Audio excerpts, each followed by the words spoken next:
പരിശുദ്ധമാർന്ന പുനതിരുനാമം വാഴ്ത്തപ്പെടുമാറാകട്ടെ. ഇന്ന് ഈ സുവിശേഷ യോഗത്തിന് അധ്യക്ഷപദം അലങ്കരിച്ചുകൊണ്ടിരിക്കുന്ന പ്രിയ കർത്തദാസൻ അനീഷ് അവർ ഈ ശുശ്രൂഷകൾക്ക് നേതൃത്വം വഹിച്ചുകൊണ്ടിരിക്കുന്ന മിനിസ്ട്രിയുമായി ബന്ധപ്പെട്ട് നിൽക്കുന്ന അതിൻ്റെ പിന്നാമ്പുറത്ത് പ്രവർത്തിക്കുന്ന എല്ലാ കർത്തദാസന്മാരെയും ദാസിമാരെയും ഓർത്ത് സ്തോത്രം ചെയ്യുന്നു. എന്നെ ഈ ശുശ്രൂഷയിലേക്ക് ക്ഷണിച്ച പ്രിയ യേശുദാസ് പാസ്റ്റർ, മറ്റുള്ള ഇവിടെ കടന്നു വന്നിരിക്കുന്ന എല്ലാ വിശ്വാസ സമൂഹത്തിനും, പ്രത്യേകിച്ച് ശബ്ദമാരുതിക്കകത്ത് നമ്മുടെ ശബ്ദം ശ്രവിച്ചുകൊണ്ടിരിക്കുന്ന എല്ലാവർക്കും വേഗമെഴുതനായ യേശുക്രിസ്തുവിൻ്റെ നിസ്തുല നാമത്തിൽ എൻ്റെ സ്നേഹത്തെയും വന്ദനത്തെയും പ്രാരംഭ നിമിഷത്തിൽ ഓർമ്മപ്പെടുത്തിക്കൊണ്ട് ഇന്നത്തെ വചനചിന്തയിലേക്ക് വേഗത്തിൽ കടക്കുവാൻ ദൈവസന്നിധിയിൽ ആഗ്രഹിക്കുകയാണ്. നമുക്ക് ലഭിച്ചിരിക്കുന്ന സമയപരിധിക്കകത്ത് നിന്നുകൊണ്ട് തന്നെ ആർക്കും ഇന്ന് വീട്ടിൽ പോകണ്ട എന്നുള്ളതാണ് എന്നോട് ഇവിടുത്തെ സംഘാടകർ പറഞ്ഞിരിക്കുന്നത്. ആയതിനാൽ അത്രയും നേരം നിങ്ങൾക്ക് ഒന്നിച്ചു നിന്ന് ഈ ദേശത്തോട് ദൈവത്തിൻ്റെ വചനം പങ്കുവെക്കുവാൻ ദൈവത്തിൻ്റെ സമയം നമ്മോട് കൂടിയിരിക്കുമാറാകട്ടെ എന്ന് പ്രാർത്ഥനയോടുകൂടിയായിരിക്കുമ്പോൾ റോമർക്കെഴുതിയ ലേഖനം 4-ാം അധ്യായം അതിൻ്റെ 6, 7, 8 വാക്യങ്ങൾ ആരെങ്കിലും ഒരാൾ ശബ്ദമുയർത്തി വായിച്ചാൽ മനോഹരമായിരുന്നു. റോമർക്കെഴുതിയ ലേഖനം 4-ാം അധ്യായം 6, 7, 8 വാക്യങ്ങൾ.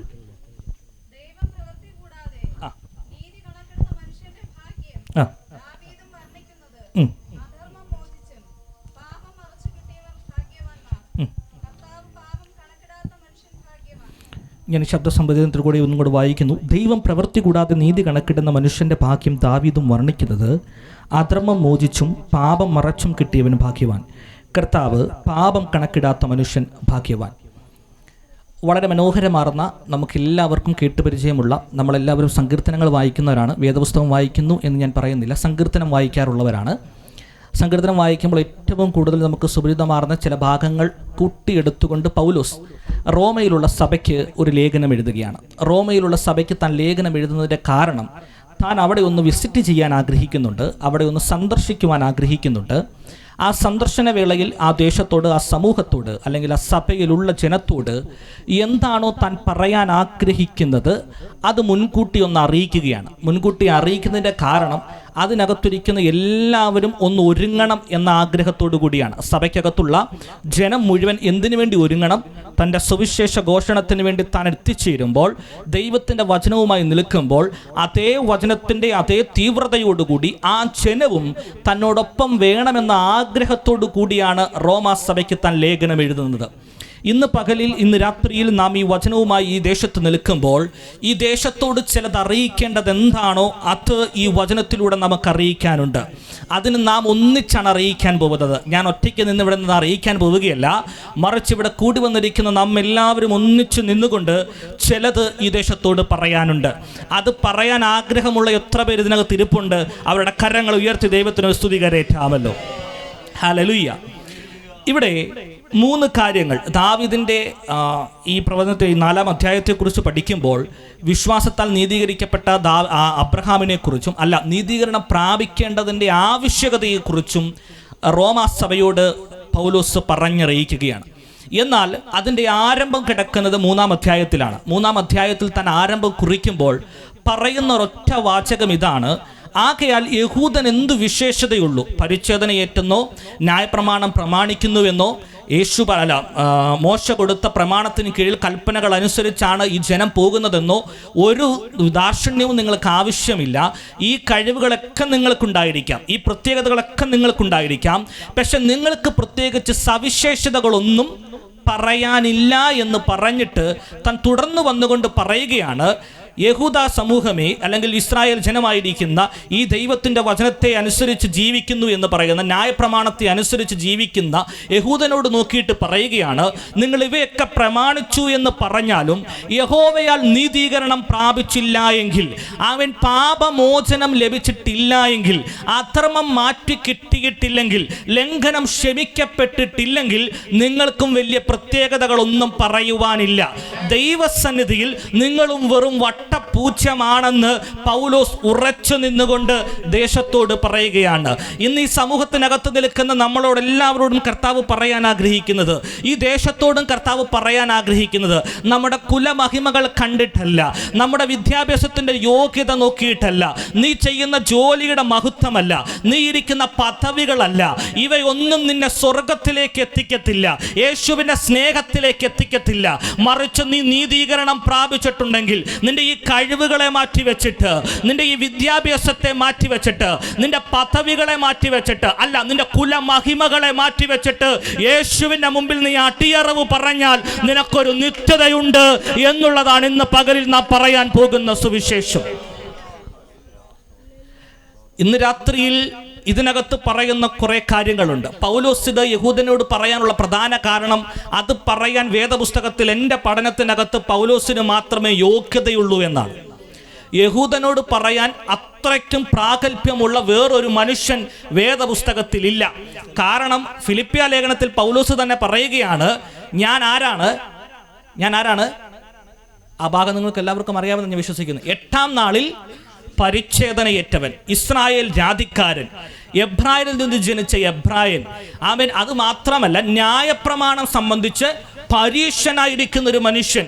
ഇവയെല്ലാം പ്രാപിച്ച പൗലോസിന് മാത്രമേ എന്ത് പറയാൻ പറ്റൂ യഹൂദനോട്?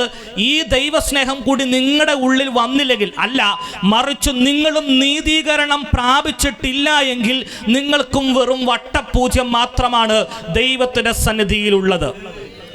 നോക്കിക്കേ, ഇത് പറയാൻ ഈ പൗലോസിനെ ഏറ്റവും കൂടുതൽ ഉത്സാഹിപ്പിക്കാനുണ്ടായ കാരണം കൂടി ഒന്ന് നോക്കണമല്ലോ. അവൻ്റെ ചരിത്രം കൂടി ഒന്ന് പരിശോധിച്ച് നോക്കണം. AD 1-ാം നൂറ്റാണ്ടിലാണ് പൗലോസിൻ്റെ ജനനം എന്ന് കണക്കാക്കപ്പെടുന്നു. AD 1-ാം നൂറ്റാണ്ട് മുതൽ AD 68 വരെയുള്ള 68 വർഷ കാലയളവിൽ താൻ ദൈവത്തിന് വേണ്ടി പ്രയോജനപ്പെടുകയും, അല്ല ദൈവജനത്തെ ഉപദ്രവിച്ച ഒരു കാലഘട്ടം കൂടി തൻ്റെ മുൻപിലുണ്ട് എന്ന് നമുക്ക് മനസ്സിലാക്കാം. ആമേൻ. തർസോസിലാണ് തൻ്റെ ജനനം. അവിടെ ഒരു വലിയ സമ്പന്ന കുടുംബത്തിലാണ് തൻ്റെ ജനനം. ആ സമ്പന്ന കുടുംബത്തിൽ ജനിക്കപ്പെട്ടത് കൊണ്ട് തന്നെ ആ സമൂഹത്തിൽ അത്യാവശ്യം അറിയപ്പെടുന്ന ഒരു കുടുംബമാണ്. തർസോസ് എന്ന് പറയുന്ന കുടുംബത്തിൽ തർസോസ് എന്ന് പറയുന്ന ദേശത്ത് അങ്ങനെ വലിയ സാമ്പത്തികമായ ഭദ്രതയുള്ള ദേശമൊന്നുമല്ല. അതിനകത്ത് ഒരു സമ്പന്നമായ കുടുംബമായി നിൽക്കുമ്പോൾ അതിനകത്ത് ഏറ്റവും പ്രധാനമായി നാം മനസ്സിലാക്കേണ്ടത് പൗലോസിൻ്റെ സഹോദരിയെ, ജ്യേഷ്ഠത്തിയെ പോലും ചേച്ചിയെ വിവാഹം കഴിച്ചയക്കുന്നത് സമ്പന്നന്മാർ മാത്രം താമസിച്ചു വന്ന യഹൂദന്മാരുടെ ഇടയിലേക്ക്, യെരുശലേമിലേക്കാണ് അയക്കുന്നത് പോലും. അങ്ങനെ പോലും ചരിത്രം നമ്മളോട് പറയുന്നുണ്ട്. അത്രയും വലിയ സാമ്പത്തിക ഭദ്രത ആരുടെ കുടുംബത്തിനുണ്ട്? പൗലോസിൻ്റെ കുടുംബത്തിനുണ്ട് എന്ന് നാം മനസ്സിലാക്കണം. അന്ന് ശൗലാണ്, പൗലോസ് അല്ല. ആ പൗലോസിൻ്റെ കുടുംബത്തിൽ ആ പ്രത്യേകതകളൊക്കെ നിറഞ്ഞു നിൽക്കുകയാണ്. ഇങ്ങനെ നിൽക്കുന്ന സമയത്ത് താൻ 1-ാം വയസ്സ് മുതൽ 13-ാം വയസ്സ് വരെ, AD 1 മുതൽ AD 13 വരെയുള്ള കാലഘട്ടത്തിൽ തൻ്റെ സമൂഹത്തിനകത്തുള്ള സിനഗോഗുകൾക്കകത്ത് കടന്നു ചെന്ന് താൻ ന്യായപ്രമാണം നന്നായി അരച്ചു കലക്കി പഠിച്ചൊരു മനുഷ്യനായിരുന്നു പൗലോസ്. എത്രയും ആഴത്തിൽ പഠിക്കാമോ അത്രയും ആഴത്തിൽ കടന്നു ചെന്ന് അതിൻ്റെ ആ നൂലിഴകളെയൊക്കെ ഇറക്കി മാറ്റിക്കൊണ്ട് എത്രയോ ആഴത്തിലേക്ക് എത്താമോ ആ ആഴത്തിലേക്ക് എത്തി ആ ഇരുളുകളെയെല്ലാം മാറ്റിയെടുത്ത് അതിൻ്റെ വെളിച്ചം ഏറ്റവും കൂടുതൽ നല്ല രീതിയിൽ സത്ത് എടുത്ത് വലിച്ചു കുടിച്ച മനുഷ്യനാണ് ആര്? പൗലോസ് എന്ന് പറയുന്നത്. കാരണം അതിനകത്ത് 13-ാം വയസ്സ് വരെ താൻ എത്തിച്ചേർന്നപ്പോൾ തന്നെ പഠിപ്പിച്ച അധ്യാപകരും ആ സിനഗോഗിലുണ്ടായിരുന്ന നേതാക്കന്മാരെല്ലാവരും കൂടി തീരുമാനമെടുത്തു, ഇവൻ ന്യായപ്രമാണം സംബന്ധിച്ച് ഒരഗ്രഗണ്യനായിരിക്കുന്ന ഒരു വ്യക്തിയായി മാറിയിരിക്കുന്നത് കൊണ്ട് ഇവനെ യെരുശലേമിലേക്ക് പറഞ്ഞയക്കണം. എന്തിനു വേണ്ടി? ഉപരിപഠനത്തിന് വേണ്ടി പറഞ്ഞയക്കണം എന്ന് ആഗ്രഹിക്കുകയാണ്. ഇത് പറഞ്ഞു കഴിഞ്ഞപ്പോൾ തൻ്റെ കുടുംബത്തിലുള്ളവർക്കും തൻ്റെ സമൂഹത്തിലുള്ളവർക്കും എല്ലാവർക്കും ഇഷ്ടപ്പെട്ടു. കാരണം ഇങ്ങനെ പഠിക്കാനൊരു അവസരം കൊടുക്കണമെന്ന് സഭ നേതൃത്വം ഒന്നിച്ച് പറയുമ്പോൾ അത് വലിയൊരു അംഗീകാരമായിട്ടാണെന്ന് കണക്കാക്കുന്നത്. അങ്ങനെ താനും എങ്ങോട്ട് പോവുകയാണ്? യെരുശലേമിലേക്ക് പോവുക. എന്തിനാ? വേദപുസ്തകം പഠിക്കേണ്ടതിന് വേണ്ടിയിട്ടാണ് താൻ യെരുശലേമിലേക്ക് പോകുന്നത്. യെരുശലേമിലേക്ക് ചെല്ലുമ്പോൾ ശ്രദ്ധിക്കേണ്ട ഒരു കാര്യമുണ്ട്. താൻ പഠിക്കാനെടുത്ത സ്ഥാപനത്തിൻ്റെ പ്രത്യേകത കൂടി ഒന്ന് നോക്കണം കേട്ടോ. ആ സ്ഥാപനത്തിൻ്റെ എൻ്റെ ഭാഷയ്ക്കകത്ത്, എൻ്റെ സംസാരത്തിനകത്ത് എന്തെങ്കിലും വേഗത തോന്നുന്നുണ്ടെങ്കിൽ നിങ്ങൾ പറയണം. എനിക്ക് വേഗത കൂടുതലുള്ളതാണ് എന്ന് എല്ലാവരും പറഞ്ഞു കേട്ടിട്ടുണ്ട്. അതുകൊണ്ട് നിങ്ങൾക്ക് എന്തെങ്കിലും മനസ്സിലാവാത്തതുണ്ടെങ്കിൽ കൈ വെക്കിയാൽ മതി. ഹല്ലേലൂയ പറഞ്ഞായിട്ട് ഞാൻ കണക്ക് കൂട്ടില്ല. ഞാൻ വേഗത കുറയ്ക്കാൻ പരമാവധി ശ്രമിക്കാം. ദൈവസന്നിധി ശ്രമിക്കുക. ഇവിടെ നോക്കിക്കേ, പൗലോസ് പഠിക്കാൻ ആഗ്രഹിച്ച് താൻ കടന്നു ചെല്ലുന്ന യെരുശലേമിലേക്ക് എത്തിക്കഴിയുമ്പോൾ താൻ പഠിക്കാൻ എടുത്ത സ്ഥാപനം വളരെയധികം പ്രശസ്തമായ ഒരു സ്ഥാപനമാണ്. ആമേൻ. അന്നത്തെ കാലഘട്ടത്തിൽ തനിക്ക് പഠിക്കാൻ പറ്റിയ ഏറ്റവും മികച്ച സ്ഥാപനത്തിൻ്റെ കീഴിലാണ് താൻ പഠിക്കാൻ പോകുന്നത്. ഇന്നത്തെ കാലഘട്ടത്തിൽ പറഞ്ഞാൽ ഓക്സ്ഫോർഡ് യൂണിവേഴ്സിറ്റിയും കേംബ്രിഡ്ജ് യൂണിവേഴ്സിറ്റിയും പോലുള്ള യൂണിവേഴ്സിറ്റികളിൽ പഠിച്ചിറങ്ങുന്ന ഒരു വ്യക്തിക്ക് ലഭിക്കാവുന്നതിനേക്കാൾ അധികമായുള്ള അംഗീകാരങ്ങൾ ലഭിക്കത്തക്ക രീതിയിൽ ഉള്ള ഒരു സ്ഥാപനത്തിലേക്കാണ് താൻ കടന്നു പോകുന്നത്. ഗമാലിയേലിൻ്റെ അടുക്കൽ ചെന്ന് താൻ പഠിക്കാനിരിക്കുക. എന്ത് പഠിക്കാൻ? ന്യായപ്രമാണം ഉപരിപഠനം നടത്താൻ പോവുക. ഇനിയും ആഴമായി തനിക്ക് അതിനകത്ത് നിന്ന് എന്തെങ്കിലുമൊക്കെ പ്രാപിക്കണം എന്ന ആഗ്രഹം. 13 വർഷം താൻ തനിക്ക് ജപിച്ച അല്ലെങ്കിൽ തനിക്ക് അറിവ് ലഭിച്ച നാൾ മുതൽ തൻ്റെ സിനഗോഗുകൾക്കകത്ത് തൻ്റെ അധ്യാപകരും തനിക്ക് നേതൃത്വം കൊടുത്തവരും എല്ലാം പഠിപ്പിച്ച പഠിപ്പിക്കലുകൾ മാത്രമല്ല, അതിനെ ആഴമായി ഒന്ന് മനസ്സിലാക്കണം, ഇനിയും ആഴമായി മനസ്സിലാക്കണമെന്ന ആഗ്രഹത്തോടു കൂടിയാണ് താൻ യെരുശലേമിലേക്ക് ചെന്ന് ഗമാലിയലിൻ്റെ ചുവട്ടിൽ നിന്നുകൊണ്ട് താൻ വേദവചനം പഠിക്കുവാൻ തുടങ്ങുന്നത്. ആ പഠനത്തിനകത്തും തനിക്ക് വലിയ ആഴമായ അർത്ഥങ്ങൾ മനസ്സിലാക്കിയെടുക്കാൻ സാധിച്ചു. അതിനകത്തോ വലിയൊരു അഗ്രകണ്യനായി താൻ മാറുവാനിടയായി തീർന്നു.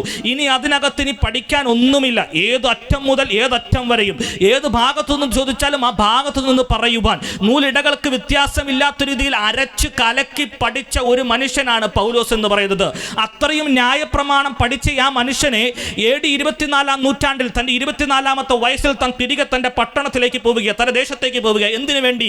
അവിടെയും യഹൂദ സമൂഹത്തെ പ്രബലപ്പെടുത്തണം, അല്ലെങ്കിൽ ബലപ്പെടുത്തിയെടുക്കണം, ഒന്നും കൂടി ഒരു ഉന്നമനത്തിലേക്ക് ആ സമൂഹത്തെ കൊണ്ടുവരണമെന്ന ആഗ്രഹത്തോടു കൂടിയാണ് താൻ അങ്ങോട്ട് പോകുന്നത്. തൻ്റെ ശുശ്രൂഷ കാലയളവ് ഈ തർസോസിലേക്ക് പറയുമ്പോൾ യഹൂദ മതത്തെ ഉയർത്തിയെടുക്കുവാൻ താൻ ആഗ്രഹിച്ച കാലഘട്ടം AD 25 മുതൽ 30 വരെയുള്ള കാലഘട്ടമാണ്. ഇതേ കാലഘട്ടത്തിന് മറ്റൊരു പ്രത്യേകത കൂടിയുണ്ട്. ഈ യഹൂദ നഗരങ്ങൾക്കകത്ത്, യെരുശലേമിന്റെ തെരുക്കോണുകൾക്കകത്ത് ദൈവത്തിന്റെ സ്നേഹവും വ്യാപരിച്ച് അതേ സമയത്ത് തന്നെ ഇപ്പുറത്തും മറ്റൊരു പ്രബലം കൂടെ നടന്നുകൊണ്ടിരിക്കുകയാണ്. ആമേൻ. കാള തൻ്റെ കണ്ടത്തിനകത്തേക്ക് കടന്നു വന്ന് കണ്ടം ഉഴുതുമറിക്കുന്നത് പോലെ യെരുശലേമിന്റെ തെരുവീഥികൾക്കകത്ത് യേശുവിന്റെ സ്നേഹം വ്യാപരിച്ച അതേ കാലഘട്ടത്തിൽ തന്നെയാണ് തർസോസിലും ഈ പൗലോസ് തൻ്റെ വേല ചെയ്തുകൊണ്ടിരിക്കുന്നത്. എന്നാൽ ഇത് രണ്ട് ഓപ്പോസിറ്റ് ഡയറക്ഷനുള്ള വേലകളാണ്. ദൈവത്തിന്റെ വേല എന്തായിരുന്നു? ദേശത്തിലേക്ക് സ്നേഹത്തിന്റെ ആദരവ് എത്തിച്ചേർന്നിട്ട് അനുഗ്രഹങ്ങൾ പകർന്നു കൊടുത്തുകൊണ്ട് ആശ്വാസത്തിന്റെ കിരണങ്ങൾ തൻ്റെ മേൽ ചൊരിഞ്ഞു കൊടുത്തുകൊണ്ട് രോഗികളായി കടന്നു വന്നവരുടെ മേൽ രോഗങ്ങൾക്ക് ആശ്വാസം നൽകി കൊടുത്ത് പിശാചിനാൽ പിടിക്കപ്പെട്ട് കിടന്ന അന്ധകാരത്തിന്റെ കൂപത്തിനകത്ത് കുടുങ്ങിക്കിടന്ന ഒരു ജനതയെ മുഴുവൻ വെളിച്ചത്തിലേക്ക് കൊണ്ടുവരേണ്ടതിന് വേണ്ടി ആഗ്രഹിച്ച ഒരു വേല എവിടെ നടന്നുകൊണ്ടിരിക്കുക? യെരുശലേമിന്റെ തെരുക്കോണുകളിലൂടെ നടന്നുകൊണ്ടിരിക്കുകയാണ്. ആ സമയത്ത് പൗലോസ് എവിടെ കിടക്കുകയാണ്? തർസോസിൽ കിടക്കുകയാണ്. യഹൂദ മതത്തിനെ വളർത്തിയെടുക്കണമെന്ന ആഗ്രഹത്തോടു കൂടി താൻ യേശുവിന്റെ മരണശേഷം താൻ അറിയുന്നു ഇവിടെ ഒരു ക്രിസ്തീയ സമൂഹം എവിടെ വാർത്തെടുക്കപ്പെട്ടു? യെരുശലേമിൽ വാർത്തെടുക്കപ്പെട്ടു. ഇനി ഇതിനെ മുച്ചോട് മുടിച്ചു കളയണമെന്ന ആഗ്രഹത്തോടു കൂടിയാണ് പൗലോസ് തിരികെ യെരുശലേമിലേക്ക് വരുന്നത്. അങ്ങനെ യെരുശലേമിലേക്ക് താൻ വരുമ്പോൾ താൻ കണ്ടതും കേട്ടതുമൊക്കെ യഹൂദ സമൂഹത്തിന് അത്രയും നാളും അവിടെ ഉണ്ടായിരുന്ന പ്രബല സാന്നിധ്യം നഷ്ടപ്പെട്ടു പോയി. മറിച്ച് അവിടെ എന്തു സംഭവിക്കുന്നു? ക്രൈസ്തവർ എന്ന രീതിയിൽ കുറെ പേർ ഉയർന്നു വന്നിരിക്കുന്നു. ക്രിസ്തീയ മതം അവിടെ വ്യാപരിച്ചു കൊണ്ടിരിക്കുന്നു. ദൈവിക സ്നേഹത്തിന്റെ വലിയ പ്രകാശനം അവിടെ ഉണ്ടായിക്കൊണ്ടിരിക്കുന്നു എന്ന് മനസ്സിലാക്കി കഴിയുമ്പോൾ ആ ജനത്തിനെ നശിപ്പിക്കണം, മറിച്ച് യഹൂദൻ മാത്രം ഇവിടെ മതി എന്ന ആഗ്രഹത്തോടു കൂടി തൻ്റെ പ്രവർത്തനങ്ങൾ തുടങ്ങുകയാണ്. തൻ പ്രവർത്തനം തുടങ്ങിയത് എങ്ങനെയാണെന്നറിയാമോ? ഓരോ കുടുംബത്തിനകത്തും കയറിയിറങ്ങി അതിനകത്ത് സ്ത്രീ എന്ന വ്യത്യാസമില്ല, കുഞ്ഞുങ്ങളെന്ന വ്യത്യാസമില്ല, വൃദ്ധരെന്ന വ്യത്യാസമില്ല, പുരുഷന്മാരെന്ന വ്യത്യാസമില്ല, എല്ലാവരെയും ഉപദ്രവിക്കുകയും കൊന്നൊടുക്കിക്കൊണ്ട് തൻ്റെ വേല തുടരുകയാണ്. എന്തിനു വേണ്ടി? യഹൂദ സമൂഹത്തെ വളർത്തിയെടുക്കണം എന്നൊരൊറ്റ ആഗ്രഹത്തോടു കൂടി. ഇതിന്റെ നടുവിൽ താൻ ഉപദ്രവിച്ചു കൊണ്ടിരിക്കുമ്പോൾ അധികാരികളുടെ കയ്യിൽ നിന്നും അധികാര പത്രവും വാങ്ങിക്കൊണ്ട് ദമസ്കോസിന്റെ പടിവാതിലേക്ക് താൻ യാത്ര ചെയ്യുമ്പോഴാണ് ദൈവത്തിന്റെ ദർശനം ആരുടെ മേൽ വരുന്നത്? പൗലോസിന്റെ മേൽ വരുന്നത്. പൗലോസിന്റെ മേൽ വീണ് കഴിഞ്ഞ ദർശനം പ്രാപിച്ചു കഴിഞ്ഞപ്പോൾ ആമേൻ, ഇത് ആരാകുന്നു കർത്താവ് എന്ന പൗലോസിന്റെ ചോദ്യത്തിന് മുമ്പിൽ നീ ഉപദ്രവിക്കുന്ന യഹോവയാകുന്നില്ല കർത്താവാകുന്നു എന്ന് പറയുമ്പോൾ അടുത്ത പൗലോസിന്റെ മറുപടി ഏറ്റവും ശ്രദ്ധനീയമാണ്. ഇനി ഞാൻ എന്താണ് ചെയ്യേണ്ടത്? ആ ചോദ്യത്തിന്റെ ഉത്തരമാണ് പൗലോസ് ഈ വാക്യങ്ങൾക്കകത്തിലൂടെ നമുക്ക് പറഞ്ഞു തന്നുകൊണ്ടിരിക്കുന്നത്. അത്രയും നാളും യഹൂദ സമൂഹത്തെ വളർത്തിയെടുക്കുവാൻ, യഹൂദ ജാതിയെ ഉയർത്തിക്കൊണ്ടുവരുവാൻ, പ്രബലപ്പെടുത്തുവാൻ വേണ്ടി ആ ദേശത്തിന്റെ നടുവിൽ വളർത്തി വലിയ ജാതിയാക്കി നിർത്താൻ ആഗ്രഹിച്ച പൗലോസിനെ കൊണ്ട് തളർത്തിക്കളയാൻ ആഗ്രഹിച്ച ഒരു സമൂഹത്തെ വളർത്തിക്കൊണ്ടുവരുവാൻ ദൈവം പൗലോസിനെ തിരഞ്ഞെടുക്കുകയാണ്. ഇന്നത്തെ കാലഘട്ടത്തിൽ പ്രിയ ദൈവജനമേ, നമുക്കെതിരെ പല പ്രതിസന്ധികളും വരുമ്പോൾ, പ്രതികൂലങ്ങളും വരുമ്പോൾ നമ്മൾ വ്യാകുലപ്പെട്ടു പോവേണ്ട ആവശ്യമില്ലെന്ന്, അതിനകത്തു നിന്നും ചിലതിനെ കർത്താവ് പുറത്തു കൊണ്ടുവന്നിട്ട് നമ്മുടെ കൂടത്തിൽ നിർത്തി അതിനെ കൂടി വളർത്തിയെടുക്കുവാൻ ദൈവാത്മാവ് ആഗ്രഹിക്കുന്നുണ്ട്. പൗലോസ് ഒരു കാരണവശാലും ഇങ്ങനെ ഒരു മനുഷ്യനായി മാറേണ്ട വ്യക്തിയല്ല. പക്ഷെ ദൈവത്തിന്റെ ദർശനം തന്നെ മേൽ വീണ് കഴിഞ്ഞപ്പോൾ താൻ ആഗ്രഹിച്ചു ഇനി ഈ ദൈവത്തിന് വേണ്ടി പ്രസംഗിക്കണം. ഇങ്ങനെ ഇത്രയും കൃത്യമായ രീതിയിൽ ഇത്രയും അടിസ്ഥാനമുള്ള ഈ ന്യായപ്രമാണത്തെ അരച്ചു കലക്കി പഠിച്ച പൗലോസിനല്ലാതെ യഹൂദനോട് പറയാൻ പറ്റില്ല, നീതീകരണം പ്രാപിക്കാതെ നിനക്ക് സ്വർഗത്തിൽ പോകാൻ പറ്റത്തില്ലെന്ന്. അതിനുവേണ്ടി തന്നെയാണ് പൗലോസിനെ ദൈവം തിരഞ്ഞെടുത്തത്. അത്രയും യോഗ്യതയുള്ള, അത്രയും കഴിവുള്ള, അത്രയും പ്രാഗൽഭ്യമുള്ള ഒരു മനുഷ്യനും അന്നത്തെ കാലഘട്ടത്തിൽ ആ സമൂഹത്തിൽ ഇല്ല. എന്നിട്ട് ആ സമൂഹത്തിൽ നിന്നും അവനെ പുറത്തു കൊണ്ടുവന്നിട്ട് അവനെ കൊണ്ട് തന്നെ പറയിപ്പിക്കുകയാണ്, ഈ സമൂഹമല്ല വലുത്, മറിച്ച് ഞാൻ പ്രസംഗിക്കുന്ന ക്രിസ്തുവാണ് വലുത്. ഈ ക്രിസ്തുവിനെ ഉയർത്തുവാനാണ് പൗലോസ് ആഗ്രഹിക്കുന്നത്. 4-ാം അധ്യായത്തിൽ താൻ പറയുന്നൊരു ഒറ്റ കാര്യം, പരിച്ഛേദനയേറ്റെന്നോ, എബ്രായനായി ജനിച്ചതെന്നോ, ന്യായപ്രമാണം സംബന്ധിച്ച് പരീക്ഷനാണെന്നോ, വലിയ അറിവുകളുണ്ടെന്നോ, കഴിവുകളുണ്ടെന്നോ ഒന്നുമല്ല. ഈ കഴിവുകളെക്കാളൊക്കെ അപ്പുറമായി ദാവീദ് പറയുന്നത് പോലെ പറയാൻ ആഗ്രഹിക്കുന്നു, എൻ്റെ പാപത്തെ ക്ഷമിച്ചു തന്ന ദൈവത്തിന് മുമ്പിൽ ഞാൻ എൻ്റെ അടിയറവ് വെച്ചിരിക്കുന്നു. എൻ്റെ ലംഘനങ്ങളെ, എൻ്റെ അകൃത്യങ്ങളെ, എൻ്റെ കപട സ്വഭാവത്തെ മറച്ചു തന്ന എൻ്റെ ദൈവത്തിന് മുമ്പിൽ ഞാൻ എന്നെ അടിയറവ് വെച്ചിരിക്കുന്നു എന്ന് പൗലോസ് പറയുവാൻ ആഗ്രഹിക്കുകയാണ്. എന്തുകൊണ്ടാണ് 4-ാം അധ്യായത്തിലേക്ക് കടന്നു വരുമ്പോൾ 2 വ്യക്തികളെ കുറിച്ചാണ് അവിടെ കാണുന്നത്. ഒന്ന്, അബ്രഹാമിനെയാണ് ആദ്യമായി താൻ എടുത്ത് പറയുവാൻ ആഗ്രഹിക്കുന്നത്. യഹൂദ സമൂഹത്തിന് ഏറ്റവും വിലപ്പെട്ട, ഏറ്റവും ആദരവ് കൊടുക്കുന്ന, യഹൂദ സമൂഹം ഏറ്റവും കൂടുതൽ ബഹുമാനമർപ്പിക്കുന്ന ഒരു വ്യക്തിയാണ് അബ്രഹാം എന്ന് പറയുന്നത്. അവരുടെ പിതാക്കന്മാരുടെ ആരംഭ കാലഘട്ടത്തിലുള്ള പിതാവ് തന്നെ എടുത്തുകൊണ്ട് വന്ന് പറയുകയാണ്, അവനും, അതായത് അബ്രഹാമും പരിച്ഛേദന ഏൽക്കുന്നതിന് മുമ്പ് വിശ്വാസത്താൽ നീതീകരിക്കപ്പെടുവാനിടയായി തീർന്നുവല്ലോ എന്നാണ് പൗലോസ് പറയുവാനിടയായി തീർന്നത്. എന്ന് വെച്ചാൽ ഈ സമൂഹത്തോട് എനിക്ക് പറയുവാനുള്ളത്, നമ്മുടെ കാലഘട്ടത്തിൽ ഇതിനകത്തിരിക്കുന്ന ജനത്തോട്, ആമേൻ, ഏത് വിധത്തിലുമുള്ള, ഏത് കുലത്തിനകത്ത് കിടന്നവനാണെങ്കിലും, എത്ര വലിയ ജാതീയനാണെങ്കിലും, എത്ര വലിയ സമൂഹമാണെങ്കിലും, എത്ര വലിയ ആചാരങ്ങൾ പുലർത്തുന്നവരാണെങ്കിലും, എത്ര വലിയ പാരമ്പര്യം നിനക്ക് പറയാനുണ്ടെങ്കിലും, എൻ്റെ യേശുവിൻ്റെ സ്നേഹത്തിൻ്റെ മുമ്പിൽ നീ അടിയറവ് വെച്ചില്ലെങ്കിൽ നീ വെറും വട്ടപൂജ്യമാണെന്ന് മനസ്സിലാക്കണം. ഈ സ്നേഹമാണ് പൗലോസും പറയുന്നത്. തൻ്റെ സമൂഹത്തെ ചോദ്യം ചെയ്തുകൊണ്ടാണ് പൗലോസ് അവിടെ പ്രസംഗിക്കുവാൻ ആഗ്രഹിക്കുന്നത്. നോക്കിക്കേ, പൗലോസ് രണ്ടാമത് എടുത്ത് പറയുന്ന വ്യക്തി ദാവീദാണ്. ദാവീദിനെ എടുത്ത് പറയാനുള്ള കാരണം എന്താ? ദാവീദ് പറഞ്ഞ ചില ഉദ്ധരണികളാണ് നാം വായിക്കുവാനിടയെത്തുന്നത്. എന്തിനാണ് ദാവീദിനെ എടുത്ത് പറഞ്ഞത്? ഇസ്രായേൽ ജനത്തെ ഭരിച്ച ഏറ്റവും മികച്ച രാജാക്കന്മാരിൽ ഏറ്റവും മികച്ചവനായ ഒരു രാജാവാണ് ഇസ്രായേലിലെ ദാവീദ് എന്ന് പറയുന്നത്. ദാവീദ് 32-ാം സങ്കീർത്തനത്തിലാണ് ഈ ഭാഗം പറയുവാനിടയായിത്തീരുന്നത്.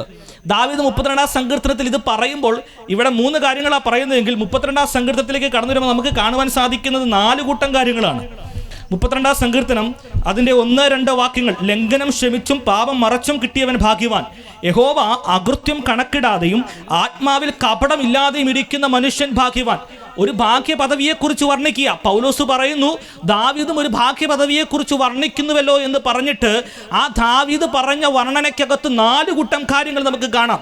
1 ലംഘനം, 2 അകൃത്യം, 3 പാപം, 4 കപടം. ഈ 4 കൂട്ടം കാര്യങ്ങളെക്കുറിച്ചാണ് പൗലോസ് പറയുവാൻ അവിടെയും ആഗ്രഹിച്ചത്, ദാവീദും ഇവിടെയും പറയുവാൻ ആഗ്രഹിക്കുന്നത്.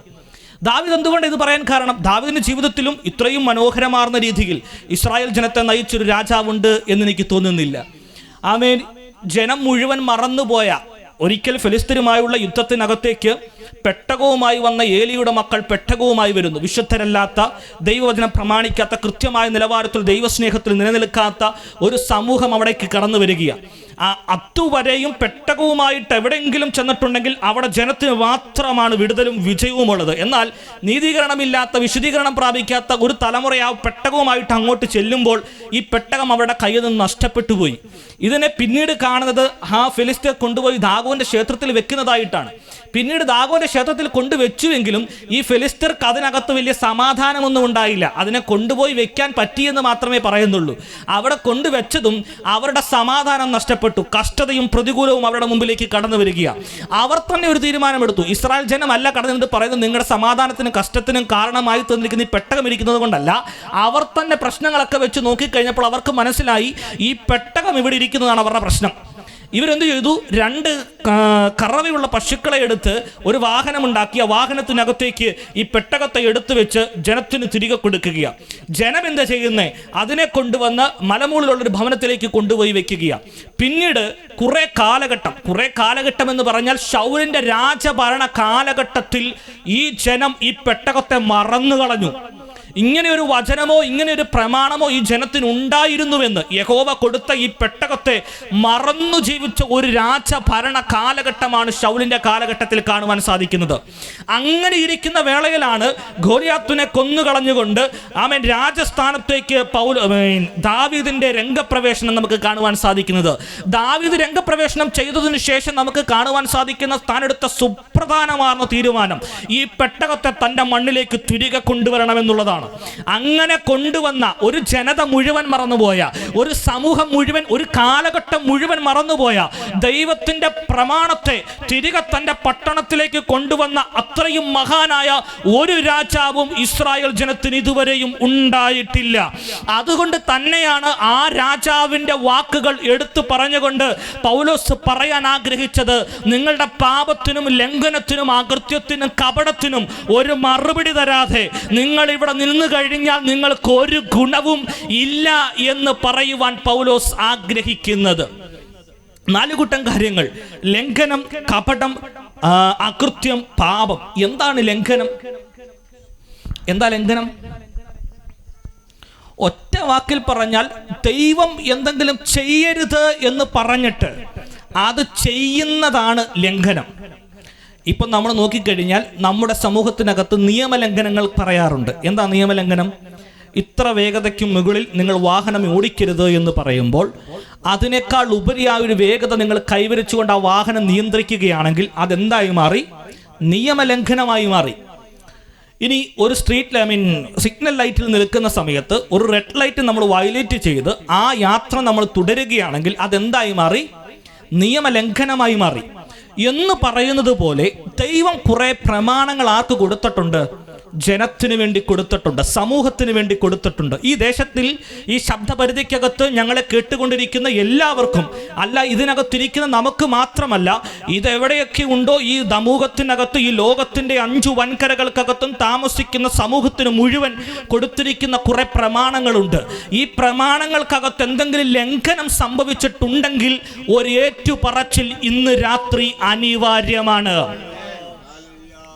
ദൈവം പറഞ്ഞത് ചെയ്യാതിരിക്കുക. ദൈവം പറഞ്ഞിട്ടും അതിനെ മറികടന്നുകൊണ്ട്, ഒരു ക്രോസ് ലൈൻ ഇട്ടിട്ടും അതിനെ മറികടന്നുകൊണ്ട് ചില ജീവിതങ്ങൾ നയിക്കുക, അതിനാണ് ലംഘനമെന്ന് നമുക്ക് കാണുവാൻ സാധിക്കുന്നത്. കൊലോസ്യ ലേഖനത്തിലേക്ക് കടന്നു വരുമ്പോൾ 3-ാം അധ്യായത്തിൽ നമുക്കതിനെക്കുറിച്ച് കൂടുതലായി കാണുവാൻ സാധിക്കുന്നു. കുറച്ച് കാര്യങ്ങളെക്കുറിച്ച് കർത്താവ് പറയാൻ ആഗ്രഹിക്കുകയാണ്.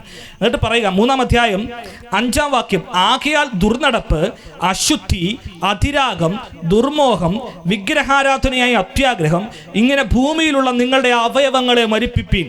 ഇനി 8-ാം വാക്യത്തിൽ വീണ്ടും എടുത്തു പറയുകയാണ്, ഇപ്പോഴോ നിങ്ങളും കോപം, ക്രോധം, ഈർഷ്യ, വായിൽ നിന്ന് വരുന്ന ദൂഷണം, ദുർഭാഷണം ഇവയൊക്കെയും വിട്ടുകളയുവിൻ. എന്നിട്ട് വീണ്ടും പറയുകയാണ്, അന്യോന്യം ഭോഷ്ക് പറയരുത്, നിങ്ങൾ പഴയ മനുഷ്യന്റെ അവന്റെ പ്രവൃത്തിയോടുകൂടെ ഉരിഞ്ഞു കളഞ്ഞുവല്ലോ.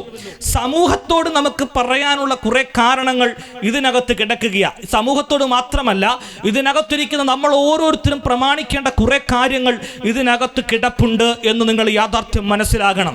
ഇവയെ എന്തിനെങ്കിലും ലംഘിക്കുന്നു എന്ന് വന്നാൽ അതൊരു ലംഘനമായി നമ്മുടെ ഇടയിൽ കിടക്കുകയാണ്, ഈ സമൂഹത്തിന്റെ ഇടയിൽ കിടക്കുകയാണ്. അങ്ങനെ ലംഘനത്തിൽ കിടക്കുന്നവരെ ദൈവത്തിന്റെ വെളിച്ചത്തിലേക്ക് കൊണ്ടുവരേണ്ട ഉത്തരവാദിത്തമാണ് നമ്മുടെ ഓരോരുത്തരുടെയും മേൽ ദൈവാത്മാവ് പകർന്നിരിക്കുന്നത് എന്ന യാഥാർത്ഥ്യം നാം ആരും മറന്നു പോകരുത്. നോക്കിക്കേ, ഇവിടെ പറയുന്നു നടപ്പ് ശരിയല്ലാത്ത രീതിയിലാണ് എങ്കിൽ ഈ സമൂഹത്തിലുള്ളവരോടും ഇവിടെ ഇരിക്കുന്നവരോടും എനിക്ക് പറയാനുള്ളത്, നിങ്ങളുടെ ജീവിതത്തിൽ ചില ലംഘനങ്ങൾ സംഭവിച്ചു വന്നിരിക്കുന്നു. നമുക്ക് ദൈവം തന്നിരിക്കുന്ന ഈ ശരീരത്തെ ഒരു കാരണവശാലും നമുക്ക് നശിപ്പിക്കാൻ അവകാശമില്ല. ദൈവം തൻ്റെ സ്വന്തം സ്വരൂപത്തിൽ നമ്മളെ സൃഷ്ടിച്ചു, എന്നിട്ട് ആത്മാവിനെ നമ്മുടെ മേൽ പകർന്നു തന്നു. ഈ ലോകത്തിലുള്ള ഒരു ജീവജാലങ്ങൾക്കും ഇല്ലാത്ത ഒരു പ്രത്യേകത ദൈവാത്മാവ് നമുക്ക് നൽകിയിട്ടുണ്ട്. എന്താണ് ആ പ്രത്യേകത? നമ്മുടെ ഉള്ളിൽ പകർന്നു നിൽക്കുന്ന ഈ ആത്മാവാണ്. ഈ ആത്മാവിൻ്റെ പ്രത്യേകത എന്താണെന്നറിയാമോ? നമ്മളെയെല്ലാം കർത്താവ് സൃഷ്ടിച്ചതും നിർമ്മിച്ചതും തൻ്റെ സ്വന്തം സ്വരൂപത്തിലാണ്. വേദപുസ്തകത്തിൽ കാണുന്നത് അങ്ങനെ തന്നെയാണ്. ദൈവം തൻ്റെ സ്വന്തം സ്വരൂപത്തിൽ നമ്മളെ ഓരോരുത്തരെയും സൃഷ്ടിച്ചു. എന്ന് വെച്ചാൽ ഇവിടെ ഇരിക്കുന്ന എന്നെ നോക്കിയിട്ട് ഈ അനീഷ് പാഷ നോക്കിയാൽ ഞങ്ങൾ തമ്മിൽ രാപ്പകൽ ബന്ധമുണ്ട്. കറക്റ്റ് അല്ലേ? എന്തെങ്കിലും ബന്ധം പറയാൻ പറ്റുമോ? ഒരു ബന്ധവും പറയാൻ പറ്റില്ല. ഇവിടെ ഇരിക്കുന്ന ഈ ദൈവദാസന്മാരെ 3 പേരെ നോക്കിയാൽ ആരും തമ്മിൽ ഒരു സാമ്യവും നമുക്ക് എന്ത് ചെയ്യാൻ പറ്റത്തില്ല, കാണാൻ പറ്റില്ല. പക്ഷേ എവിടെയാണ് ഇവർക്ക് സാമ്യം കർത്താവ് കൊടുത്തത്? ദൈവം പറഞ്ഞത് എന്താണ്? ദൈവം തൻ്റെ സ്വന്തം സ്വരൂപത്തിൽ ഇവരെ സൃഷ്ടിച്ചുവെന്ന. നമ്മളെ മുഴുവൻ സൃഷ്ടിച്ചത് ദൈവം തൻ്റെ സ്വന്തം സ്വരൂപത്തിലാണ്. അങ്ങനെയാണെങ്കിൽ നമ്മളെല്ലാവരും ഇരിക്കേണ്ടത് ഒരേ രൂപത്തിലും ഒരേ ഭാവത്തിലും ഒരേ നിറത്തിലും ഒരേ രീതിയിലും എല്ലാ കാര്യങ്ങളിലും കൃത്യമായും ദൈവം നിർമ്മിച്ചത് എങ്ങനെയോ അങ്ങനെ തന്നെ ഇരിക്കണം. പക്ഷെ നമ്മളെ ആരെയും നോക്കിയിട്ട് അങ്ങനെ പറയാൻ പറ്റുന്നില്ല. ശരിയല്ലേ? ഈ ട്വിൻസായിട്ട് ജനിക്കുന്നവർക്ക് പോലും ചെറിയ മൈന്യൂട്ടായിട്ടുള്ള പ്രശ്നങ്ങൾ പോലുമുണ്ട്. അങ്ങനെയുള്ളവരെ പോലും നമുക്ക് ഏകാന്തമായി ഒന്നിച്ച് പറയാൻ പറ്റില്ല. അവരുടെ വിടലളയാങ്ങൾക്ക് വ്യത്യാസമുണ്ട്, കണ്ണിൻ്റെ ഇതിന് വ്യത്യാസമുണ്ട്, കാൽപ്പത്തങ്ങൾക്ക് വ്യത്യാസമുണ്ട്, രേഖകൾക്ക് വ്യത്യാസമുണ്ട്. സമൂഹത്തിൽ ജനിക്കുന്ന ഒരു വ്യക്തിക്കും ഒരു രേഖയും ഒരുപോലെയല്ല ഇരിക്കുന്നത്. ഇന്ന് 700 കോടി ജനം ഇന്ന് ഈ ലോകത്ത് ജീവിച്ചിരിപ്പുണ്ടെന്നാണ് പറയുന്നത്. എത്രയോ കോടി ആളുകൾ മരണപ്പെട്ട് കഴിഞ്ഞിരിക്കുന്നു. ഇത്രയും ജനത്തിനും ഒരു കാരണവശാലും യോജിക്കാത്ത രീതിയിലുള്ള കൈരേഖകളും കാൽരേഖകളും കണ്ണിൻ്റെ കൃഷ്ണമണികളും എല്ലാം നിൽക്കുന്നത്. ഇങ്ങനെ നിൽക്കുന്ന നമ്മളെ നോക്കിയിട്ടാണ് കർത്താവ് പറഞ്ഞത് ദൈവത്തിൻ്റെ സ്വന്തം സ്വരൂപത്തിലാണ് നമ്മളെ സൃഷ്ടിച്ചിരിക്കുന്നത്. എവിടെ പോയി ദൈവത്തിൻ്റെ സ്വരൂപം? എവിടെ പോയി ദൈവത്തിൻ്റെ സ്വരൂപം? ഈ ദൈവത്തിന്റെ സ്വരൂപത്തെയാണ് ദൈവം അവൻ യോഹന്നാൻ സുവിശേഷത്തിലേക്ക് വരുമ്പോൾ പറയുന്നത് കാണാൻ സാധിക്കുന്നുണ്ട്. ദൈവം ആത്മാവാകുന്നു. ഈ ആത്മാവിനെ നമ്മുടെ ഉള്ളിൽ പറഞ്ഞിട്ട് പറയുകയാണ് ഈ ആത്മാവിനെല്ലാം ഒറ്റ നിരീക്ഷണമേ ഉള്ളൂ, ഒറ്റ രൂപമേ ഉള്ളൂ. അതും കൂടി ഒന്ന് തെളിയിക്കാം. നോക്കണേ, ഇവിടെ നമ്മൾ കുറേ നായ്ക്കളെ കാണാറുണ്ട്. നമുക്ക് ഏറ്റവും കൂടുതൽ നമ്മുടെ സമൂഹത്തിൽ കാണാറുള്ളതാണ് നായ്ക്കളുണ്ട്. നമ്മുടെ വീടുകളിൽ കോഴികളുണ്ട്, നമ്മുടെ വീട്ടിൽ പശുക്കളുണ്ട്. ഇവയൊന്നും ഒരു ദിവസവും രാവിലെ പോകുമ്പോൾ ഒരു കുരിശടി കാണുമ്പോൾ കർത്താവെ എന്നെ പ്രാർത്ഥിക്കണേ, അനുഗ്രഹിക്കണേ എന്ന് പ്രാർത്ഥിക്കുന്നത് കണ്ടിട്ടുണ്ടോ? ഇല്ല. ഒരു അമ്പലത്തിന് മുമ്പിലും ഒരു പട്ടിയും ചെരുപ്പൂരിട്ട് അകത്ത് പോയിട്ട് നമസ്കരിക്കുന്നത് കണ്ടിട്ടുണ്ടോ? ഇല്ല. നിസ്കരിക്കേണ്ട സമയമാകുമ്പോൾ വെള്ളിയാഴ്ച ഒരു പട്ടിയും നടന്നുപോയി പള്ളിയിൽ നിസ്കരിക്കുന്നത് കണ്ടിട്ടുണ്ടോ? ഇല്ല. ഇതെല്ലാം ചെയ്യുന്നത് ആരാണ്? മനുഷ്യനാണ്. മനുഷ്യന്റെ പ്രത്യേകത എന്താ? അവർക്കില്ലാത്ത ഒരു പ്രത്യേകത മനുഷ്യനുണ്ട്. കാരണം എന്താ? അത് ആത്മാവിനെയാ കൊടുത്തേക്കുന്നത്. ഈ ആത്മാവിന്റെ പ്രത്യേകത എന്തുവാ? അത് അവനെ ഉണ്ടാക്കിയത് ആരാണോ അതിലേക്ക് തിരികെ ചേരാൻ ആഗ്രഹിക്കുന്ന ഒരു ഐറ്റമാണ്.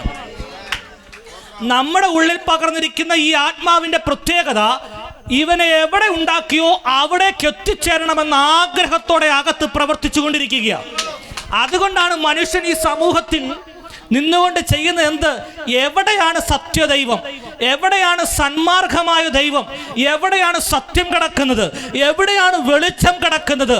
എവിടെയാണ് ആഴമായി ഈ ദൈവത്തിൻ്റെ സ്നേഹത്തെക്കുറിച്ച് എനിക്കറിയാൻ പറ്റുന്നത് എന്ന രീതിയിൽ മനുഷ്യൻ എല്ലാ ദിവസവും അന്വേഷിച്ചു കൊണ്ടിരിക്കുകയാണ്. ദൈവം മനുഷ്യനെ സൃഷ്ടിച്ചതുപോലെ തന്നെ മനുഷ്യനും സൃഷ്ടിപ്പിക്കാൻ ഭയങ്കര ഇഷ്ടമുള്ള വ്യക്തികളാണ്. ഒരു പട്ടിയും സ്വന്തം കൂടുണ്ടാക്കിയിട്ട് കിടക്കുന്ന നമ്മൾ കണ്ടിട്ടില്ല. നമ്മളുണ്ടാക്കുന്ന കൂടിനകത്തെ പട്ടി കിടക്കാറുള്ളൂ. എന്നാൽ പക്ഷികളൊക്കെ തന്നെത്താനെ കൂടുണ്ടാക്കുന്ന നമ്മൾ കണ്ടിട്ടുണ്ട്. എല്ലാ പക്ഷികളും ഒരേ രീതിക്കല്ല കൂടുകൾ ഉണ്ടാക്കുന്നത്. ഓരോ പക്ഷിക്കും അതിൻ്റെതായ പ്രത്യേകതകളും ആ കൂടിനകത്തുണ്ട്. ഇനി ഒരു പക്ഷി തീരുമാനിക്കുക, ഇന്ന് പകൽ കുയിലൊരു തീരുമാനം എടുക്കുക. എന്നാൽ ഇന്നൊരു തീരുമാനം എടുക്കാം, ഞാൻ എന്നാൽ ഒരു കാക്ഷത്തി പറയുന്നത് പോലെ അല്ലെങ്കിൽ തത്ത ഉണ്ടാക്കുന്നത് പോലത്തെ ഒരു കൂട് പൊത്തിനകത്തുണ്ടാക്കി വെക്കാം എന്ന് ഏതെങ്കിലും കുയിൽ തീരുമാനിക്കുന്നത് കണ്ടിട്ടുണ്ടോ? നിങ്ങളെല്ലാം കണ്ടിട്ടുണ്ടോ? ഇല്ല. അവയ്ക്ക് അതിൻ്റെ ഇഷ്ടത്തിന് ഉണ്ടാക്കിയെടുക്കാൻ ഒരു തീരുമാനത്തെ കൊടുത്തിട്ടുണ്ട്. അത് മാത്രമേ അതുങ്ങൾ എന്ത് ചെയ്യത്തുള്ളൂ? ഉണ്ടാക്കുകയുള്ളൂ. വേറെ രീതിയിൽ ഉണ്ടാക്കുകയില്ല. അതുങ്ങളെ കർത്താവ് പഠിപ്പിച്ചയച്ചേക്കുന്നത് എന്തോ അത് മാത്രമേ അതുങ്ങൾ ചെയ്യുന്നുള്ളൂ. ഇനി മനുഷ്യന്റെ പ്രത്യേകത നോക്കിക്കേ. മനുഷ്യന്റെ പ്രത്യേകത എന്താ? ദൈവം സൃഷ്ടിച്ചവനായതുകൊണ്ട് ദൈവത്തിന്റെ ആത്മാവിനെ തന്നിൽ പകർന്നിരിക്കുന്നത് കൊണ്ട് താനും സൃഷ്ടിപ്പിക്കാൻ ഭയങ്കര ഇഷ്ടമുള്ള മനുഷ്യനാണ്. ഈ കഴിഞ്ഞ കാലഘട്ടങ്ങളിൽ ഈ ബോക്സുകളൊന്നും ഇങ്ങനെ അല്ലായിരുന്നു, വേറെ രീതിക്കായിരിക്കുന്നത്. ഇപ്പോഴീ ബോക്സുകൾക്ക് വീണ്ടും അപ്ഡേഷൻ വന്നു. ഓരോ രീതിക്ക് അത് മാറ്റം വരിക. ഒരു കാലഘട്ടത്തിന് മുമ്പ് ഈ വീട് ഇങ്ങനെ അല്ല ഇരുന്നത്. സത്യമാണേ. അന്ന് ഇവിടെ 4 തൂണുകൾ ഉണ്ടായിരുന്നിരിക്കാം, കുറെ ചൂരലുകൾ കൊണ്ട് വട്ടിയിട്ടുണ്ടായിരിക്കാം, കുറെ പുല്ലുകൾ എടുത്ത് അതിൻ്റെ മുകളിൽ വെച്ചിട്ടുണ്ടായിരിക്കാം. അങ്ങനെ അങ്ങനെ അങ്ങനെ അങ്ങനെ കാലക്രമേണ മനുഷ്യൻ എന്ത് ചെയ്തു? അപ്ഡേറ്റ് ചെയ്തു. കാലക്രമേണ മനുഷ്യൻ സൃഷ്ടിക്കാൻ ഭയങ്കരമായിട്ട് ആഗ്രഹിച്ചു. ഇങ്ങനെ സൃഷ്ടിച്ച് വന്ന മനുഷ്യൻ ഏറ്റവും കൂടുതൽ ആഗ്രഹിച്ചൊരു കാര്യം തന്നെ സൃഷ്ടിച്ചവൻ ആരാണെന്ന് കൂടി അറിയണം. തന്നെ സൃഷ്ടിച്ചതും ഈ സമൂഹത്തിലേക്ക് അയച്ചതും ആരാണെന്ന് ഏറ്റവും കൂടുതൽ ആഗ്രഹത്തോടു കൂടി തങ്ങൾ ആഗ്രഹിച്ചു. അങ്ങനെ മനുഷ്യൻ ഈ ലോകം മുഴുവൻ കറങ്ങി നടന്നു. ദൈവസ്നേഹത്തെ അറിയുവാൻ അല്ലെങ്കിൽ ദൈവത്തിൻ്റെ ജ്ഞാനത്തെക്കുറിച്ച് അറിയുവാൻ, എവിടെയാണ് ഞങ്ങളുടെ സൃഷ്ടിപ്പുള്ളതെന്ന് അറിയുവാൻ ഈ ആത്മാവ് അവരെ വാഞ്ച കൊടുത്തുകൊണ്ടിരുന്നുള്ളിൽ. അതുകൊണ്ട് തന്നെയാണ് ഇന്ന് പകലിൽ ഈ ആത്മീക സ്നേഹം അനുഭവിച്ചറിഞ്ഞത് കൊണ്ട് തന്നെയാണ് നമ്മൾ ഓരോരുത്തരും ഈ ആലയത്തിൻ്റെ കീഴിൽ അല്ല ഈ ഭവനത്തിൻ്റെ അങ്കണത്തിൽ ഇവിടെ ഇരിക്കുന്നത്. എന്താ ഈ സത്യസ്നേഹത്തെ നമ്മൾ അറിഞ്ഞു. ഏതാ ഈ സത്യസ്നേഹം? എൻ്റെ ആത്മാവിനെ വീണ്ടെടുത്ത് തന്നവൻ ആരാണ്? എൻ്റെ ആത്മാവിനെ സൃഷ്ടിച്ചവൻ ആരാണ്? എൻ്റെ ആത്മാവിനെ എവിടേക്ക് കൊണ്ടുപോകണമെന്ന് എനിക്കറിയാം. അതിന് പ്രത്യേക ആചാരങ്ങൾ വേണ്ട, അതിന് പ്രത്യേക മരണശേഷം ശുശ്രൂഷകൾ വേണ്ട. അവൻ കേവലമായ കുറെ ശുശ്രൂഷകൾ ചെയ്തുകൊണ്ടല്ല ഈ ആത്മാവിനെ സ്വർഗത്തിലേക്ക് എത്തിക്കേണ്ടതെന്ന യാഥാർത്ഥ്യം മനസ്സിലാക്കിയപ്പോഴാണ് നാമും ദൈവത്തിന്റെ സ്നേഹത്തിലേക്ക് ഓടിയെത്തിയത്. ഈ സമൂഹത്തോടും പറയാനുള്ള ഒറ്റ കാര്യമേ ഉള്ളൂ. നമ്മൾ മരണശേഷം അല്ലെങ്കിൽ നമ്മൾ മരിച്ചതിന് ശേഷം എന്തെങ്കിലും ശേഷക്രിയകൾ കൊണ്ടോ എന്തെങ്കിലും പ്രത്യേകമായ ആചാരങ്ങൾ കൊണ്ടോ നമ്മുടെ പിന്നീട് ജീവിച്ചിരിക്കുന്ന തലമുറകളോ നമ്മുടെ ബന്ധുമിത്രാദികളോ ചെയ്യുന്നത് കൊണ്ട് നമ്മുടെ ആത്മാവിൻ്റെ നിത്യശാന്തി കൈവശമാക്കുകയില്ല.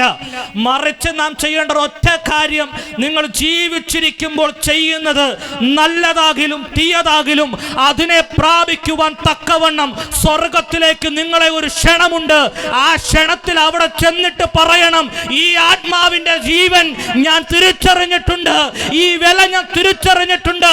അതുകൊണ്ട് തന്നെയാണ് ഇന്ന് പകലിലും ഞാനിവിടെ കർത്താവിനെ ആരാധിക്കുന്നത്. നമുക്കാർക്കും പ്രത്യേകിച്ച് ശേഷക്രിയകളൊന്നും വേണ്ട. നമ്മൾ മരിക്കുമ്പോൾ തന്നെ നമുക്ക് മനസ്സിലാവും. മരിക്കുന്നതിന് മുമ്പ് തന്നെ ഏകദേശമൊക്കെ മനസ്സിലായിട്ടുണ്ട് നമ്മൾ എവിടേക്ക് പോകുമെന്നുള്ളത്. എവിടെ പോകുമെന്ന് നമ്മൾ തീരുമാനിച്ചിട്ടുണ്ടോ?